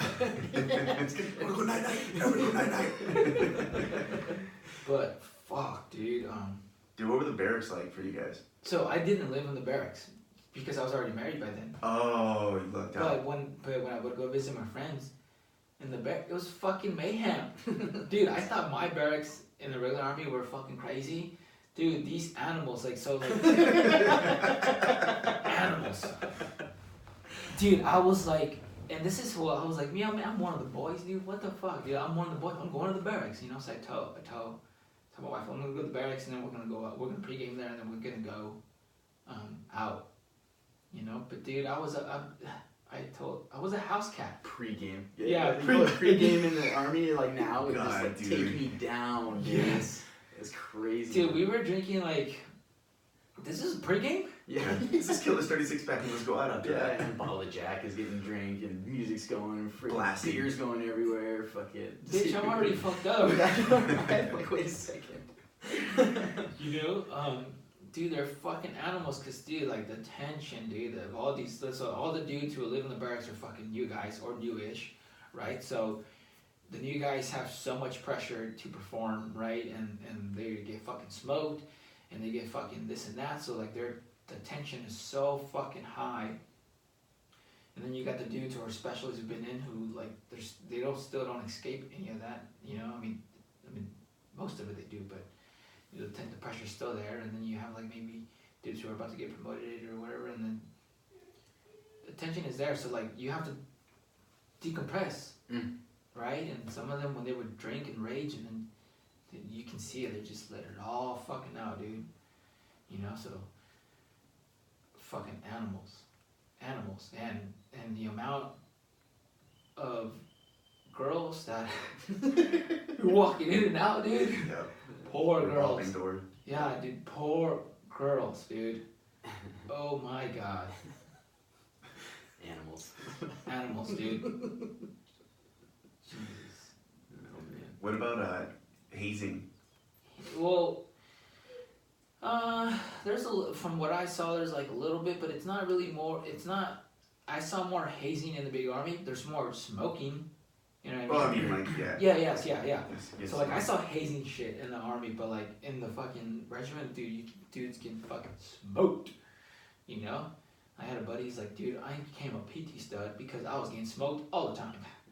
You know, so that's how I became fucking a PT stud.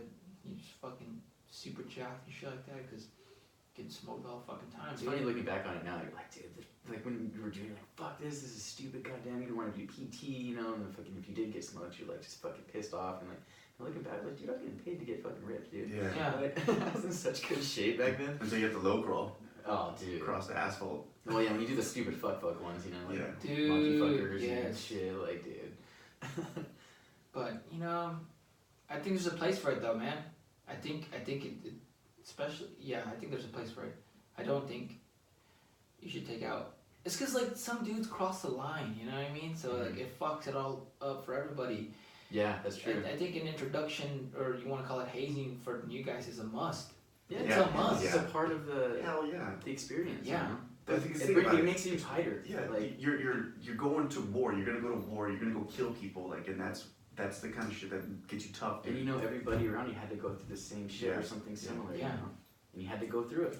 But there's dudes who that cross the line and then dudes get hurt or like whatever. Mm-hmm. And then also, if there's hazing, I seriously feel like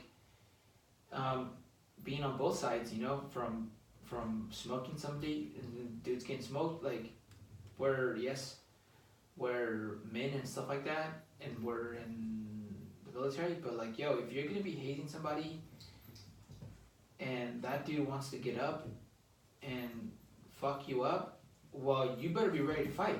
Yeah. Right? Like I feel, yes, you should listen because you're private, you know, or whatever, you're lower ranking.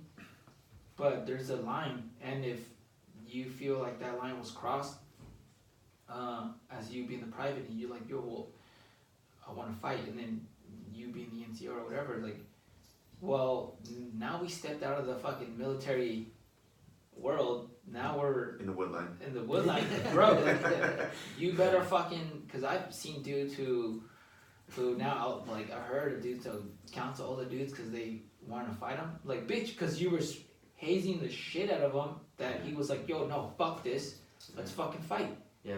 Right? And then so now you want to bitch out and fucking counsel this dude? Well, it's the the whole point of wearing stripes is to be a professional. You Yeah. know? And so when you're not professional anymore, then it's like, you know, how far can you take it when you cross? Yeah, like you said, there's a line you cross, and it's a man. You Yeah. know. Yeah. Human being. If you're not gonna be professional and you want to, you know, take it to there, then yeah, you're right. And you might as well not be wearing the fucking straps. Yeah.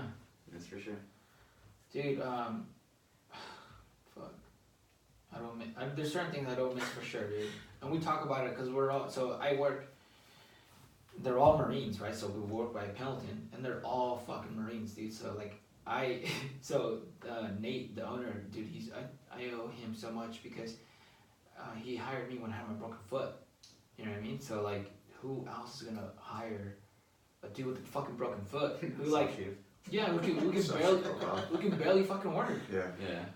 You know, I'm fucking limping around the shop, doing like not even half the work that I do now, because I'm the new guy and I'm slow. Mm-hmm.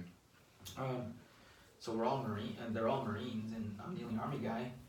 And we all talk The about only Army dude, guy, that sounds like hell on earth. Yeah, dude, you know how many jokes I fucking heard? Oh, dude, here we go. How many, and like the only respect I for whatever reason, how it is with Marines, like how I said Marines and Regiment are the worst that I've seen, how like this fucking fuck everybody else, like it's us, which which by the way, I think it's a healthy thing. I think it's a must. Regiment needs to be that way. Marines are that way, and that's why they're It's so a pride good. thing, you know? It's Yeah, for sure. But like, dude, like I was getting no respect. I was the dude with the broken foot. Oh no. Not to mention, again, I'm the smallest guy in there. Yeah. And then when they're like, you're in the Army, yeah, and I didn't want to say, like, yo, dude, I was a fucking Ranger, you know. And then they were like, would call me Boot. Yo, get the fucking Boot to do it, you know. And I was just laughing. I was like, Boot. I was like, I haven't heard that forever. And they're like, well, you're like the Boot of the shop. And I was like, yeah, man, sure, whatever. And then I think it was a Navy owner. He's like, dude, you might be Army, but he was a fucking Ranger. He was Special Operations. And then everybody stopped doing what they were doing, and they turned and they're like, dude, what? And I was like, yeah. They're like, dude, you were a fucking Ranger? I was like, yeah, man. I'm like, oh shit, dude. And then like, instantly, all of a sudden, we were all fucking... You guys just grab hands? Do we just become best friends? Dude, because Marines look down. So many of them look down on the Army, dude. Hell yeah, they do. Hell, dude, they're like convinced that all Marine and riflemen and that they're so much better. I mean, they're like legit, dude. As far as they're all PT studs. There's no fat bodies in the Marines. You can't deny the fucking. Yeah. You can't deny what the Marine Marine Corps has done. hard. Yeah. You cannot deny what the Marine Corps has done, but like they like to act like the Army's like the Coast Guard, dude. Yeah, dude, for sure. Legit. But I mean, but it's funny they get a glimpse of the Army. The Army's so fucking big, dude. There's so many, and like you know what, the vast majority of it is all logistics, you know, support. So it's like, and you see what goes on in the fucking Army, dude. Yeah. Like, you do PT and you run like on the other side of post, and then you see what they're doing. You're like, oh, what the fuck, dude? These dudes are all ate up, like fucked up uniforms, fat bodies, you know, like they're doing weird shit, like, you know. I get it. So like one of them would say some things, you know, funny, fucked up about the Army, and I'd be like, yeah, bro, but that's fucking so and so unit. Like, do you think we were fucking wrong like that? Yeah. And they're like, no. Then I'm like, okay, then so maybe you should fucking stop saying that everyone's fucking like that, dude. Like, paratroopers aren't fucking like that. Like, fucking 11 Bravos aren't fucking like that. Like, dude, you're looking at these fucking support analysis. Exactly. And it's like, yeah, okay, I get it, you know. Yeah. Dude, those barracks were another world, dude. I went over there to for some reconnaissance work. Just kidding. Wait, which one? What barracks? What are you talking about? The fucking I thought I know like you're talking unisex about. barracks. So there's females and males living together. So I was invited over there. And so I would go in there, and then I walk, I don't know if I told the story or not, I go in there, and I'm like, you guys don't have CQ? And then this person's will remain anonymous was like, yeah, we do, it's right over there.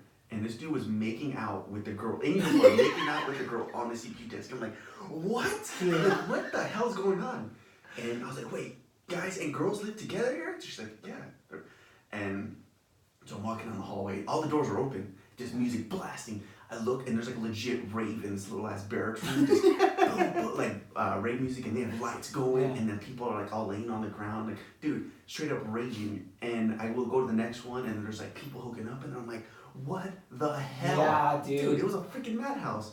Bro, in a whole different way, but dude, like we clown on fucking MOSs like that, dude, but like that's a good life, as in like, dude, you're in the military and stuff like that, but you're still getting laid. Yeah, like, we're just hating in a lot of ways, you know. Yeah, we're just hating in a lot of ways because for sure. When I joined, I was like, dude, I'm gonna get mad pussy, dude. Cause this, okay, let me look around for all the pussy, dude. well, where'd you go? So I have to say, this is how I thought and talked back then when I was 17. You know, I was like, yo, dude, I'm gonna get mad pussy because these bitches love guys in uniform. Like, dude, I'm gonna be fucking swimming in it. I was so wrong. I've never been around and seen so much cock and balls in my entire life, dude. Oh my god. And basic, dude. Have to shower naked together. I'm like, no, don't look at me. Just shame, dude. Yeah, dude. Dude, beyond basic, even my first duty station, community showers. Oh yeah, he had community showers in the like first fucking 3 years. Just looking at dick every day, dude. So like, weird. Yeah, old school. No. Weenie watching, dude. Yeah. See, dude, look, basic and AIT, you shower together, and then you sleep in fucking bays, which some dudes like to sleep naked, or change in front of you. Yeah. Psychopaths. And then Ranger school, nothing but dudes. Yeah. Again, you fucking shower in bays. When you go to training exercises at NTC or Yakima or whatever, again, bays. You live in bays, so once again, you see dudes change right in front of you, or they sleep naked. Yep. Same with the showers. Same with deployment. Mm-hmm. Dude, I got laid more in high school, in my 4 years of high school, than I got laid in my first 4 years in the military. Jesus, dude. And then vice versa. I jacked off more in my first 4 years of the military than I did in fucking high school, dude. Oh my god, I was so wrong. Yeah. But meanwhile, the dudes with the support fucking jobs are getting laid Left and right. left and right. Yeah, like even on deployment and shit. Like, Yeah. Yeah. What the hell? Girls are getting pregnant on deployment. I'm like, what? Yeah, go back.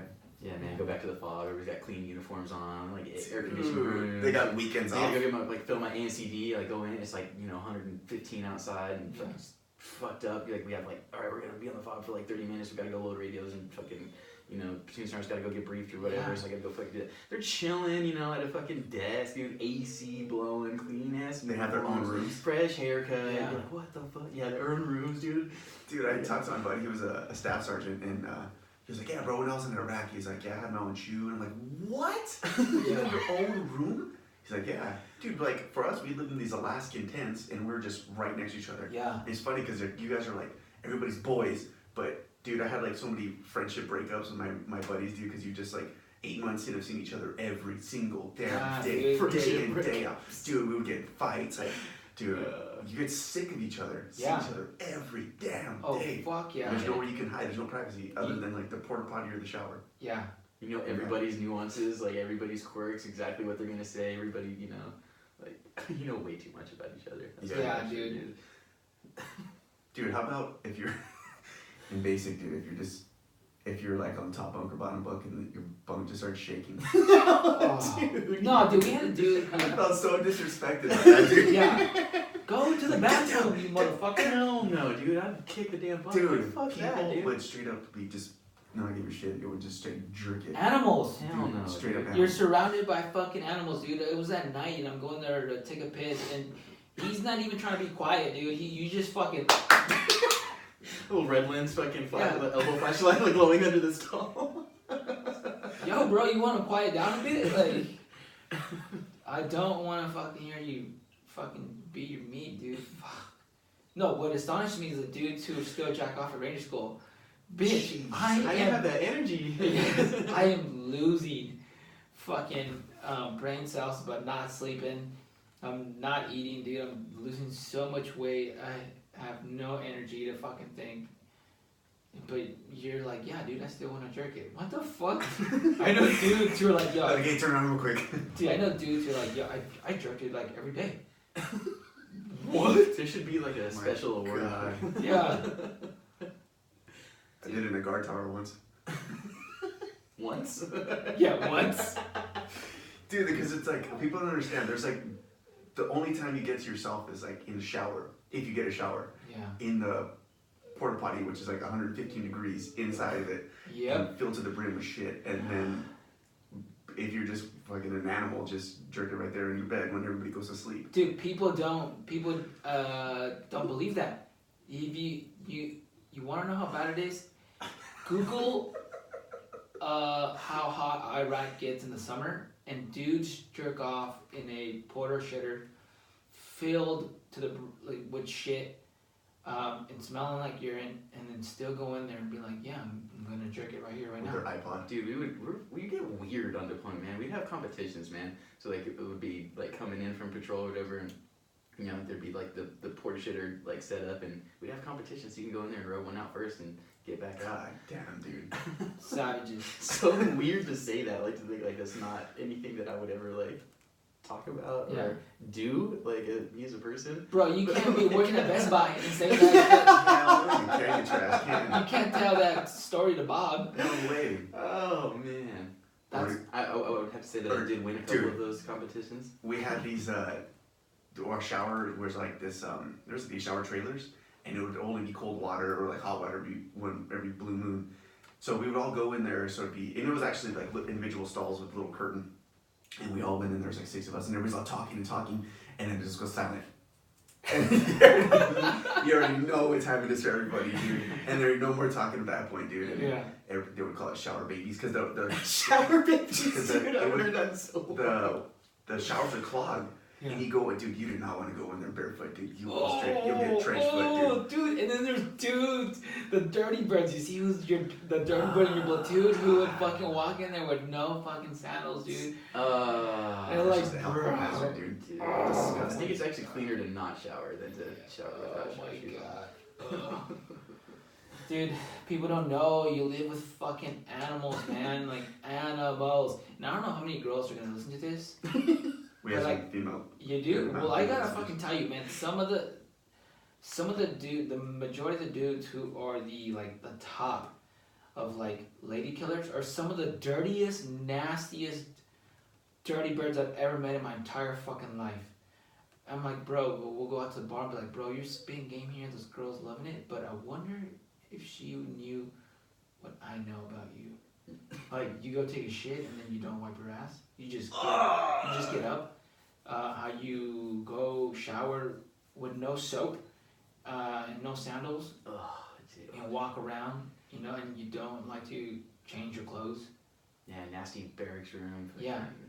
Oh, dude, that's disgusting. Like, oh, fuck, dude. I know too much about dudes. Yeah.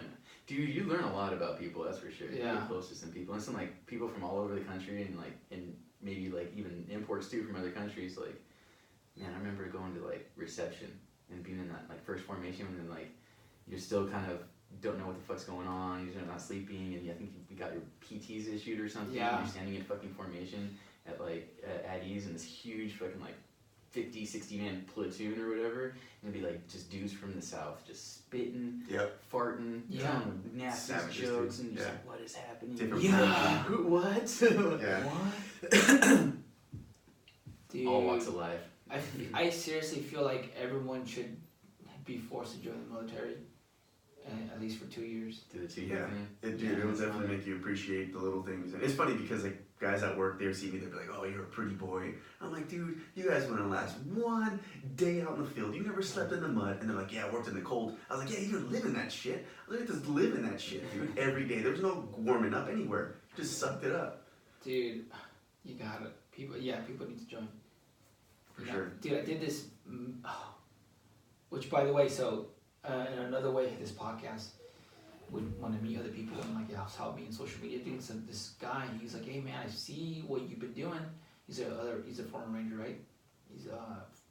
He owns Mill Slim West, Airsoft company, right? Mm-hmm. He's like, hey man, you want to be cadre for an event?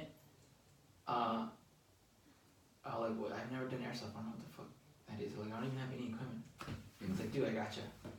And we go, and I was like, he's like, what is it? He's like, we're going to fight like an urban, like at an old Air Force housing in Victorville. Victorville. I was like, Victorville's a fucking shithole. I was shout out to our Victorville listeners. Yeah, no, dude. Shout out for the peeps up the hill. Yeah. I don't know. Nobody in Victorville can be like, yo, what are you talking about, man? It's fucking. No, I'm sure. Yeah, everybody would agree. And we go in these housing units. We're supposed to stay there for 3 days. Oh god, dude. Yeah, dude. And I have a ruck and shit like that, and I'm supposed to like lead these dudes. They're kind of like gaggle. It's like a big old gaggle. Like, okay, we're gonna go this direction. Like some of them. A lot of them are like, they know what they're doing. It's kind of weird. And some of them actually join the military because they start being little. They're like, man, I've been playing this for so long. I'm gonna actually fucking play it for real. Yeah, play it for real. And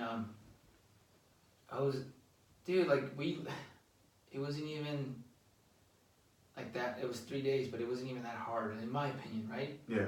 Dude, some of these kids were walking down like they just come back from war, dude. Just battle scarred and like, dude, they look. I'm like, dude, you look like you aged 5 years. Dude, we were here for 3 days. Oh my god! Airsoft shootouts coming back, like slow-mo walking in the fucking sunset and shit.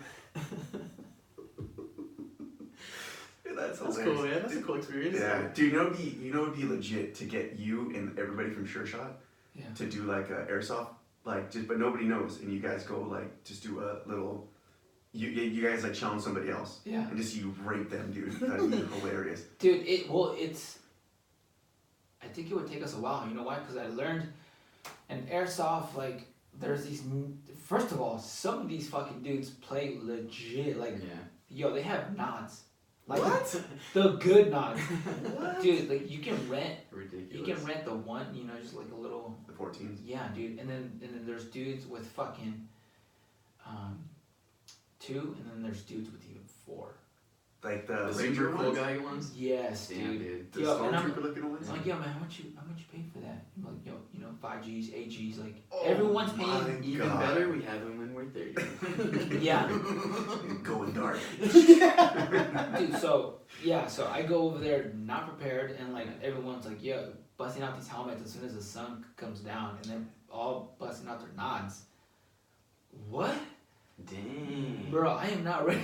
Okay. Did you cringe at all? Because like how serious serving was it like a Renaissance fair where they were pretending? Well, I was prepared. I mean, because they told me like, yo, wait, you're gonna see some dudes. They're pretty solid, and then you're gonna see some freak shows, and then you're gonna see some like dudes who are like some freak shows. Dude, so I was like, okay, and well, yeah, because it's gonna take a while because the BBs don't shoot as far, so like we can probably outmaneuver these dudes for real. But some of these guys actually train together. I didn't know this. So they all get in gear and they train together. And they were coming out with radios, like the good radios, and they had their own freaks, and they had they were, and they dressed apart. Like, dude, they had like serious gear. The only thing that was fake was the rifle. Right. They had like. Even those things look real as hell, dude. Aren't they like to weight? Yes, some of them are, dude. And they were, but yeah, and the BBs shoot a certain way. And the thing is, like, I made fun of, like, well, I didn't make fun of, I just wasn't really into paintball or airsoft. I was just, like, not really my thing. Yeah. You know, I never really thought about him. So when he told me that, I was like, I guess, man. And then part of me was like, man, it's kind of, it's probably be a little lame. So we go, and they're like, yo, man, you want to go out and patrol with us? All I really have to do is just make sure they're all together. That's it. I don't really have to go out and play the game. And I was like, nah, man, like, you guys have that. Go get them. Give it to them. Yeah. Come on, team, you know? And then Steve. One day I was like, dude, I was fucking bored just sitting down. And I was like, all right. I was like, yo, I'm going to go. And I got into it, dude. I was fucking running and gunning. Action of violence. Dude, we had grenades. I threw grenades. Dude, what do the grenades do? Shoot, like they explode and like little BBs come out, dude. Dude, I threw a fucking grenade at somebody. I shot somebody in the face.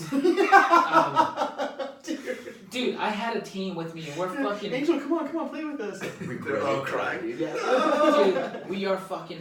And we're running, dude, and so I know the BB, like, they're not like real bullets, as in like they don't go as far. So like you have this whole like shooting them up and down, whatever. That doesn't really work because like you guys can see each other, but he's not gonna reach you. Yeah. So, dude, and as soon as I found that out, oh man, it was on, and it was like 10 of us, and by the time I look back at one point, like it's like I'm losing them little by little because they can't keep up.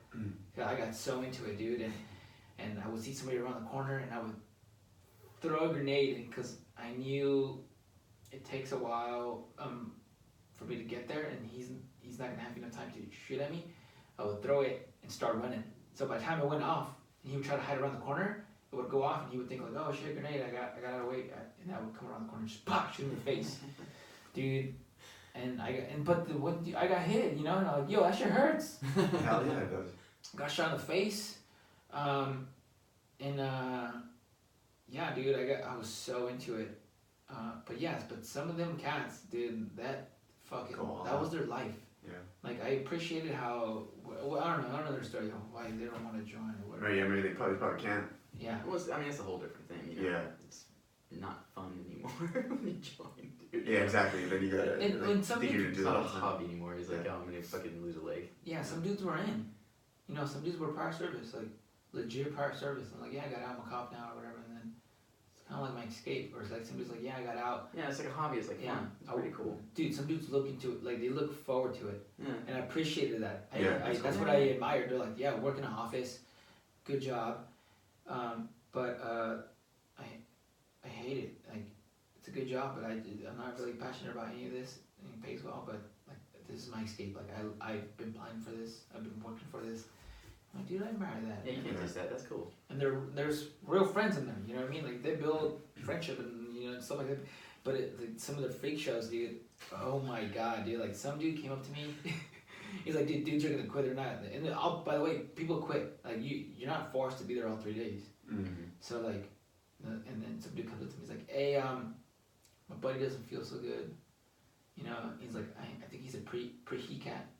A pre-he cat? Yeah, he said that. I was like, and I don't want to laugh at him, you know. Yeah. Like, And I'm like, okay. I'm like, yo, man, well, safety first, you know, drink water. He's like, me too, man. I think I'm a pre-he cat. And I was like, yeah, okay, well, I was like, you know, drink some water, get in the shade.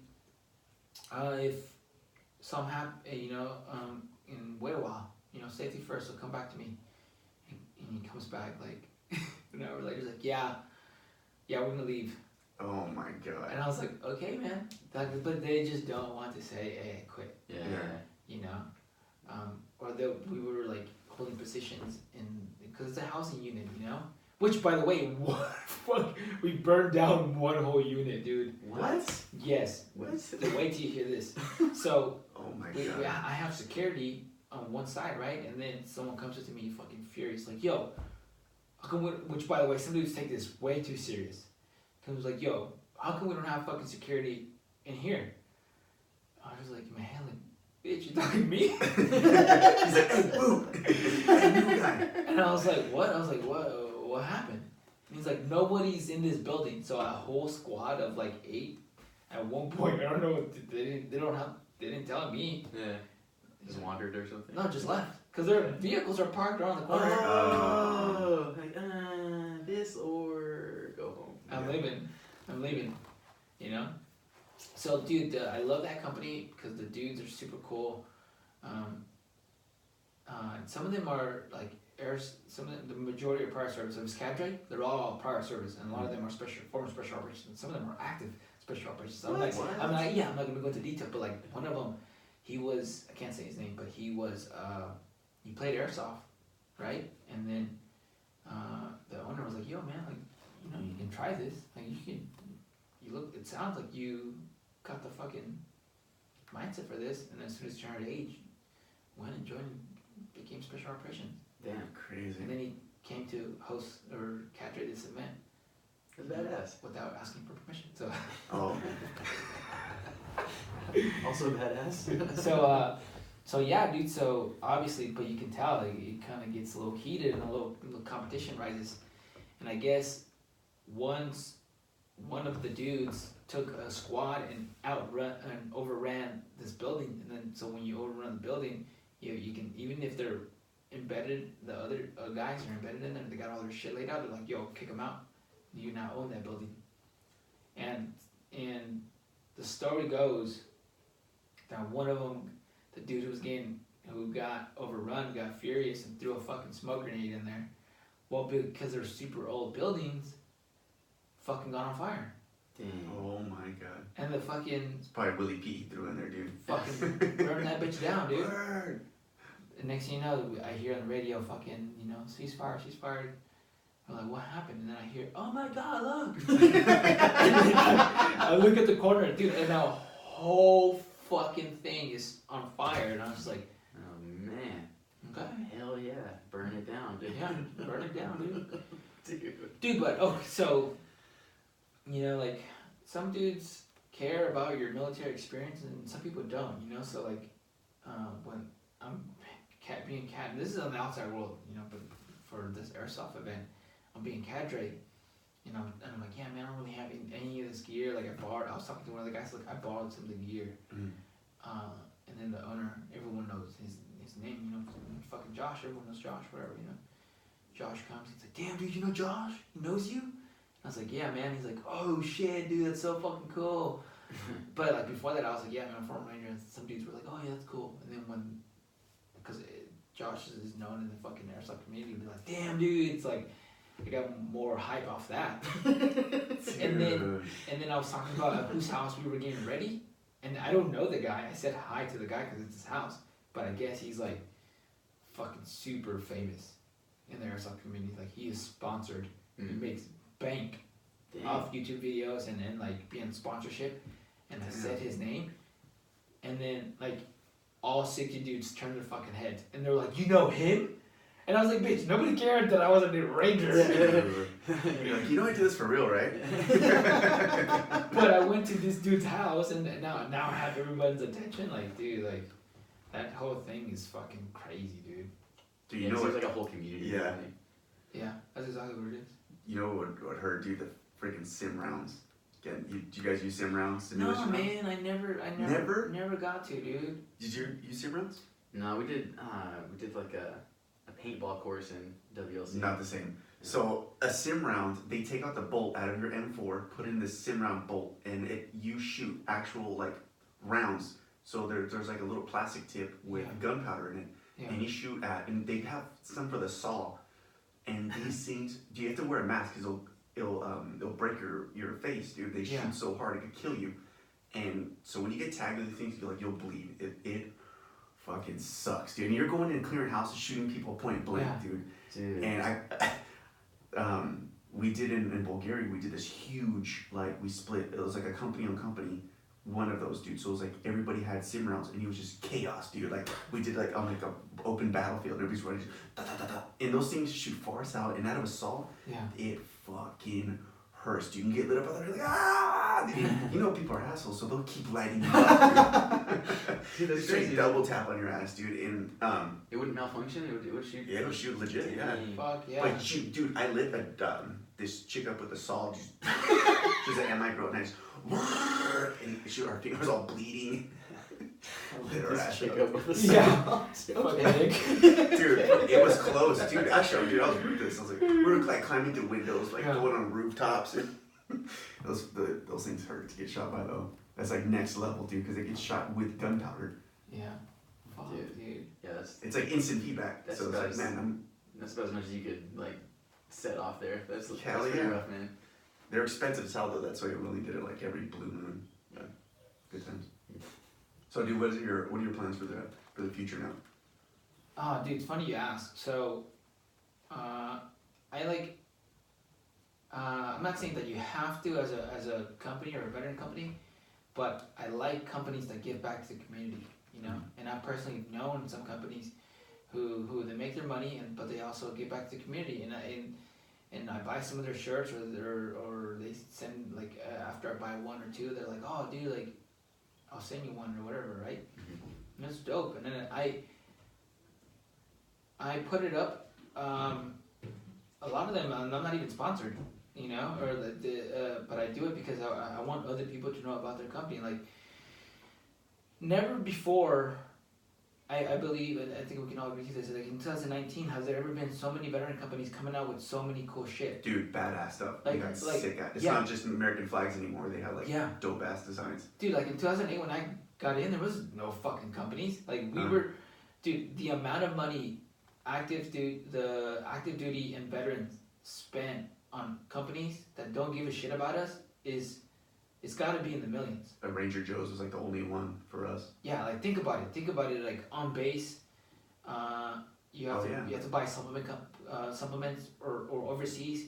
Yeah. They jack up the price for supplements in companies that aren't veteran runner owned. Now there's veteran supplement companies, clothing companies like watches, shades. Like how much money has active duty and military spent on Oakleys? Millions. Oh, dude. Big Millions. money, dude. And now Big there's money. veteran companies, right? And how many of us have spent on fucking clothes and shit like that? Like, dude, never before have there been so many good veteran companies that give back to the community as well. Mm-hmm. And so I put up their T-shirt, and some of them would be like, "Damn, dude, is that your T-shirt?" And I'm like, "Nah, man, like it's so and so. You should go buy it." And then every time that always happens, like, "Yo, dude, like, oh, is this your shirt?" I'm like, "No, man, and people are like, "Yo, man, if you ever want, you should probably make a shirt." I never wanted to make a shirt. I'm like, "Nah, man, like, that's not me. I'm not creative, dude. Like, I don't even know how to draw. Like, what the fuck?" And then me working where I work, I saw this company called Ray Team, right? And I'm like, "Oh man, this is a cool design." And they're like, "Yeah, man, it's based off true events." And I'm like, "Yo, based off true events, like, I dig that, and I can get down with that." And I was like, cause I always thought like, cause when I did think about making my own like T-shirt or anything, I was like, you know what, man, or having my own company, I'm like, what's a cool logo or what's a cool little picture, but it kind of felt forced, for me. So when I saw that, yeah, this is based off true events, I was like, oh, I can dig that. Like, I can affiliate and associate myself with something based off true events. And then it turns out like they also give back to the community. I found out like, yeah, that's dope. And I sat down with the owner, and we're actually doing a collab on a T-shirt design that drops the 20th of this month. And dude, like, so that's what's next. I'm gonna start my own thing, I don't know how it's gonna sound. I'm not sure what, but like it's dope, dude. Like I asked him, like, yo, man, I asked him like questions because I don't know anything about this business. I don't know anything about anything. And he was super cool, dude. Like I'm not sure how much I'm supposed to talk, but I mean, like I wanted to be part of the team, but he's like, dude, you don't need me. Like, you can start off your own thing. Like, you don't need me at all. Like, you can start your own thing, dude. You know that, right? I'm like, I don't know, man. I don't know. Like, because I don't know. I don't really know. Yeah.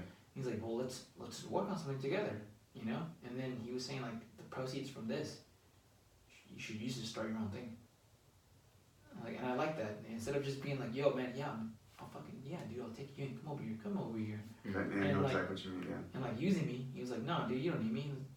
Yeah, we can work together, but, like, you don't need me. That's what's up. That's honest. That's shit. hell yeah. That's, Yeah. Like you said, community helping the community for sure. That's cool. So he inspired me, but what inspired me was like seeing companies make it, like in veterans giving back, dude. Like I love that. Some people know about Wetsu. Wetsu gives back. Savage Infidel gives back. Stay Violent, Ray Team. These companies, dude, like American Trigger Pullers, Scroll Factory, like, dude, like these companies give back. Like I personally know, and I've seen it. Like they give back. I'm pretty sure there's other companies that I bought their stuff that maybe they probably give back. I don't know. Yeah. But like I can say like they give back to the community in big ways, and not just like, yo, here's 10% off, or like, now I'm talking about like, dudes in crisis, dudes who are like, yo, man, my wife divorced me, took all my fucking money.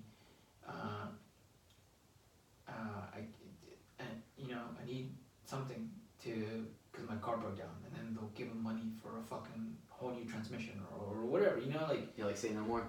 Yeah, say no more. I got you, dude. And that's a beautiful thing, dude. And I want to do that. Yeah. Like I do it with the messages, and I give back, but like, and it helps. But I want to give more. Yeah. I want to do more, and I mean, and I don't really care about money, but I care what money does. And if money can help somebody in some way that makes their life like less stressful, then fuck yeah, dude. So I'm doing this. I'm not really sure how it's gonna go, where it's gonna go, but I'm excited to see. That's for what sure, man. And somebody asked me the other day too. It's funny in the Q&A. They're like, "Yo, man, you went to Iraq, you went to Afghanistan, you had a good career, you graduated from college. Like, what's next?" And then I knew I was doing the collaboration with Ray Team, but I was like, yeah, but what is next? And then when I was like, dude, you know what's next. You're just fucking scared to do it, which is true. I'm scared. You gotta start your own business. Yeah. You gotta start your own business. Start off with some t-shirts and some stickers and stuff like that, and use that to do other stuff, you know. So I guess start a business. That's legit, dude. Hell yeah. Just one thing after another, dude, knocking them down. Yeah, for sure. Are you, so it's going to be your own personal company, or are you still going to? Well, I still want to work with Ray Team. Yeah. You know, like I want to work with Ray Team, and then I've had other companies be like, yo, man, if you ever have like any designs, we'll collaborate. So I'll do that, but I still don't have a name. If I'm supposed to make my own thing, I still don't have a fucking name. So I don't even know what I'm gonna call it, and I still don't know what my logo is. But like, so far we're gonna come out with this T-shirt, you know. And I know we've been, we're not showing everything, but like the first thing that we showed was like the mask. Yeah. You know, and the thing with the mask is like, so since I'm pretty sure since like the beginning of war, like people have wore some type of face paint or a mask or something, you know. It's always been part of war. Yeah. It's just, I feel like it's just escalated in the years with the quality of masks and you know, so like I would wear skeleton gloves, and then I would wear like overseas, you know, and people in the war footage, like you see the skeleton gloves, or like you see the skull bandana on me. And one day I was visiting my family in Mexico. We were getting ready to go in and to go back to the United States, and if you've ever been there, you see all the carts and people are selling you stuff, you know, food. My aunt's like, yo, you want any food? I was like, no, not really. I'm just trying to go home, you know, like, cause we were in line for like 4 hours already. I was like, fuck. And then I was like looking, and then this one guy had just this one mask on there. And I was like, I want that. And she's like, what? I was like, the mask. Give me that. And cause I didn't have cash. She paid for it.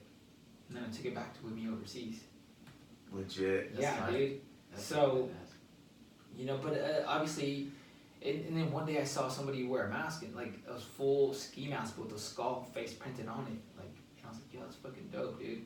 So like that's been me, you know. And I was like that even before the military, you know. When I was a little fucking knucklehead running around, you know, I still had shit on my face, dude. Like fucking little bandana here and there, whatever. But yeah. So to go back to the Ray Team and based off 2 events. So what you see my footage a lot, like I shoot that fucking grenade launcher a lot, dude. And like it in the situation, when I shot the grenade launcher the first time, I was running out of ammo. We had 3 dudes down, like one seriously, and I was like, we have to go back, and I don't have much ammo. Like, what if I run out? Like, what happens if we need it?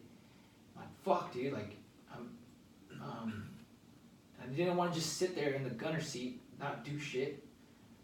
So I told my turb, like, yo, pop the fucking door open. I'm shooting the grenade launcher. And I shot. That was the turb that opened the door? Yeah, dude, that was the turb. Yo, yeah, and I told him to open the door, dude, and I fucking just started lobbing grenades from the middle seat of the vehicle and just popping the door open, dude. Damn, dude. And then that kind of became SOP, dude. Like anytime if it was effective, you know? Yeah, anytime we were low on ammo or before we were low on ammo, pop that fucking door, dude, and just lob fucking grenades, dude. Because in certain areas, and we knew like it was going down, dude. You know, we knew it. So the mask is real, you know. It's been part of me. And then there's another mask, which I'm not sure I can go into much detail, but like I said, man, people have been doing it forever, wearing masks, doing shit, dude. So, super intimidating. I mean, yeah. So I've seen a guy running and gunning with a freaking mask on. Yeah. And psychologically, it means a lot too, you know, because you kind of have to wear a mask in order to become that person that's willing to kill. Yeah. You know? So that other mask, that's got its own story, man. And then the grenade launcher, obviously, because like, dude, I fucking kind of just like it became my thing, my weapon. Yeah. So we got that. We're gonna come out with one more design today. Actually, as soon as I'm done with this, I'm gonna post it, and then we'll come out with the full T-shirt and a promo video for it. And then like that's just, if you see that and you've been following me for a while, like you know that's based off real things. Yeah. Like I didn't just pull out a mask out of nowhere, and I just didn't put a weapon system on this fucking thing just to look cool. Like there's a story, there's meaning behind this, you know. So yeah. Dope. Hell yeah. So Jay, we're looking forward. Definitely gonna cop one of those shirts when they come out. You want people to get up and start pre-ordering this shit, or? Well, you can't pre-order, but the drop is, so it's gonna be so this month. I'm not sure when people hear this podcast, but it's June 28th. This will be out this Monday. This Monday, okay, yeah. So the 28th of this month, it drops. And it'll be Rating. So look up Rating on Instagram and then just follow their story, you know, and that's when it'll be. So I don't know how well it's going to do. Dude, I'm sure it's gonna do good. Yeah. Everything you touch is gold right now. Yeah, they're cool designs too. Like I know what you're talking about. Dude, so yeah, Rating, they come out. Like you want to kick a couple down this way? Dude, yeah, let me know your sizes, man. Dude, let me know your sizes. What pose? And T-shirt. Only the T-shirt. Dude, their designs are super dope. And what a lot of people don't know, like what I like about that company is that they're artists. Well, one of the artists is he's still in, and he's still out there active duty doing like gnarly shit. I can't say what unit he's in and stuff like that, but like he is still in like fucking. That's one of those kinds of getting it, dude. So like their artist is fucking legit, dude. It's, you know, the company, the people involved, they're all fucking legit. Like it's got meaning. Like going back to us, the active duty and veterans, like how much money have we spent on clothes that like just because they look cool, but like those companies aren't about shit. You know, they don't really even care about us. Well, dude, like, well, this company is from us, for us, and then if you're not even from the community, like you just want to support, yo, get a T-shirt. But like know that when you buy it, like, yo, man, these dudes, if you want to fucking question anything that I've done, because if it matters to you, dude, look up my videos, look up the pictures, look up the people that I'm associated with. Like, dude, we are about it. All right, so, dude, it doesn't really get more legit than that. Like, yeah. I don't think you have to establish any more credibility, dude. Well, because like, you know? Dude, you have legit footage. You have like war footage. Dude, and that shit's got millions and millions of views. Yeah. Which, by the way, I didn't know, but like YouTube has, so like I've got like one alone has like 1 million views. People are like, damn, dude, you must be like rich. I'm like, no, actually you don't get money off the fucking views because some videos you can't monetize. Yeah. And when I try to monetize that video, I can't do any of the war footage because they say it's not too violent. Yeah, it's not safe. Yeah, so like my YouTube channel, it says like I have like 3 million views, but none of it counts towards it being monetized in a way where I can make money. Yeah. Yeah, I think I made $20. Oh man. Yeah, but I guess they only pay you for every $100. So like I still can't even those $20. You can't pull it out unless you get 100. Yeah. Bastards, dude. Only took me 3 years to get $20. So couple more. Oh man. Couple more, I'll make them look dope, dude. Dude, that's legit. So you got anything else you want to say before we sign out? Yes, if you're in Southern California and you're interested in shooting, whether you're advanced or a beginners, go to Sure Shot. You know, and go to one of the courses, and most likely you're gonna see me there. You know, say hi. You can see all these other cool dudes. How would they sign up for a course, or how did they get in contact? Yeah, so Instagram or Google them, Sure Shot San Dimas. And so I just graduated, and before I forget, I wrote a paper for the Wetsuit blog on, I think they're gonna call it From Ranger to College Graduate, or maybe they're gonna change the name, I don't know. But I really want to emphasize veterans when they get out, improving yourself mentally and physically. You know, whether you gotta go to the VA or stuff like that. I just heard of a case where the dude killed himself, and maybe some therapy or seeking out friends, or friends seeking out other dudes. Like, you gotta give them a call, man. Like, give somebody a call, because you never know what that means to them, you know? Yeah. And I know somebody who's like, yo, man, like that high, that whatever, like, dude, like I was in a dark place and like it brought me out. You know what I mean? It's like, damn, dude, You never know what that does.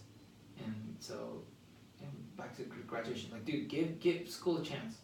Give it a chance. You're always gonna learn something about yourself, even if you're learning something about like you don't like it. Here's something like, well, I don't fucking like this subject, or I'm like, just do it. Yeah. Just do it. You're gonna meet cool people.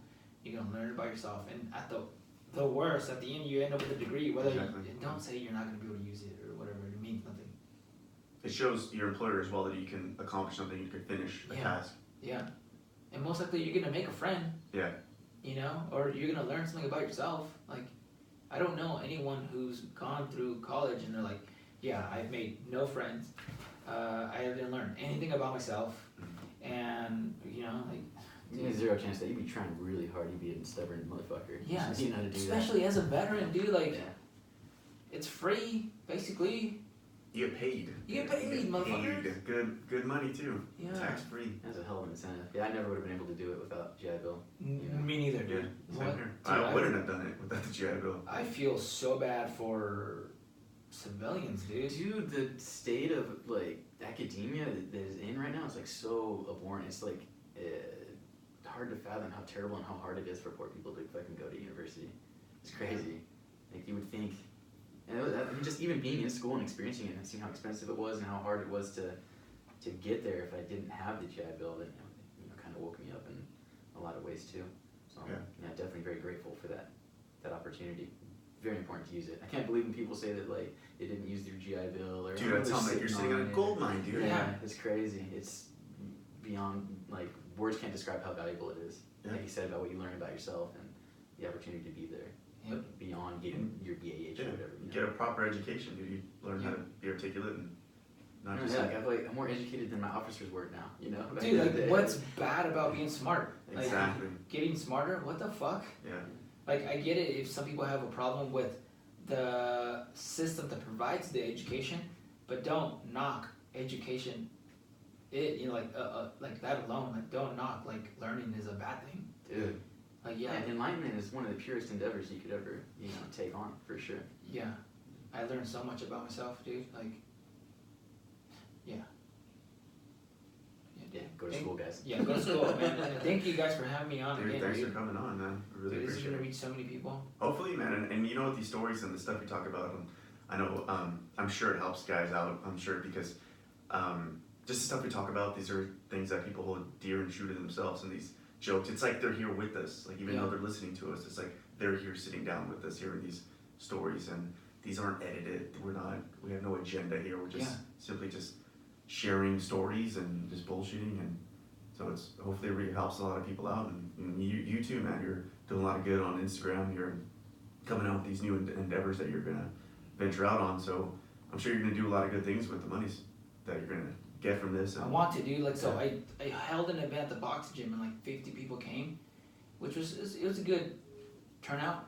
We had free food, we had a massage therapist giving out free massages, and then afterwards I had the UFC fights at my house. It was a good day, but my family paid for all that. Like, we paid for all that, which is cool and all, but I'm trying to have it where I don't have to take money away from my family. Yeah, so hopefully this helps. And especially you have a big following, so what is $20 to every person? That adds up, and you could do something really good with that money. Yeah. Like even our shirts, I mean, I don't make anything off the shirts, or we don't make anything off the shirts, but it's like the shirts when you get, my buddy who I served with makes the shirts, so I wanted to make sure that the dollar stays within the veteran community. For sure, dude. Yeah. So, yeah, and check out the YouTube channel. Sometimes I answer some other stuff that people ask or whatever. So you just find the link on my Instagram. Yeah, definitely the last episode, there's a lot of information about RASP and going through the process and all that. Yeah, you guys haven't listened to the previous episode we had Angel on. He's got a lot of information on that. Yep. Fuck yeah. Anything else?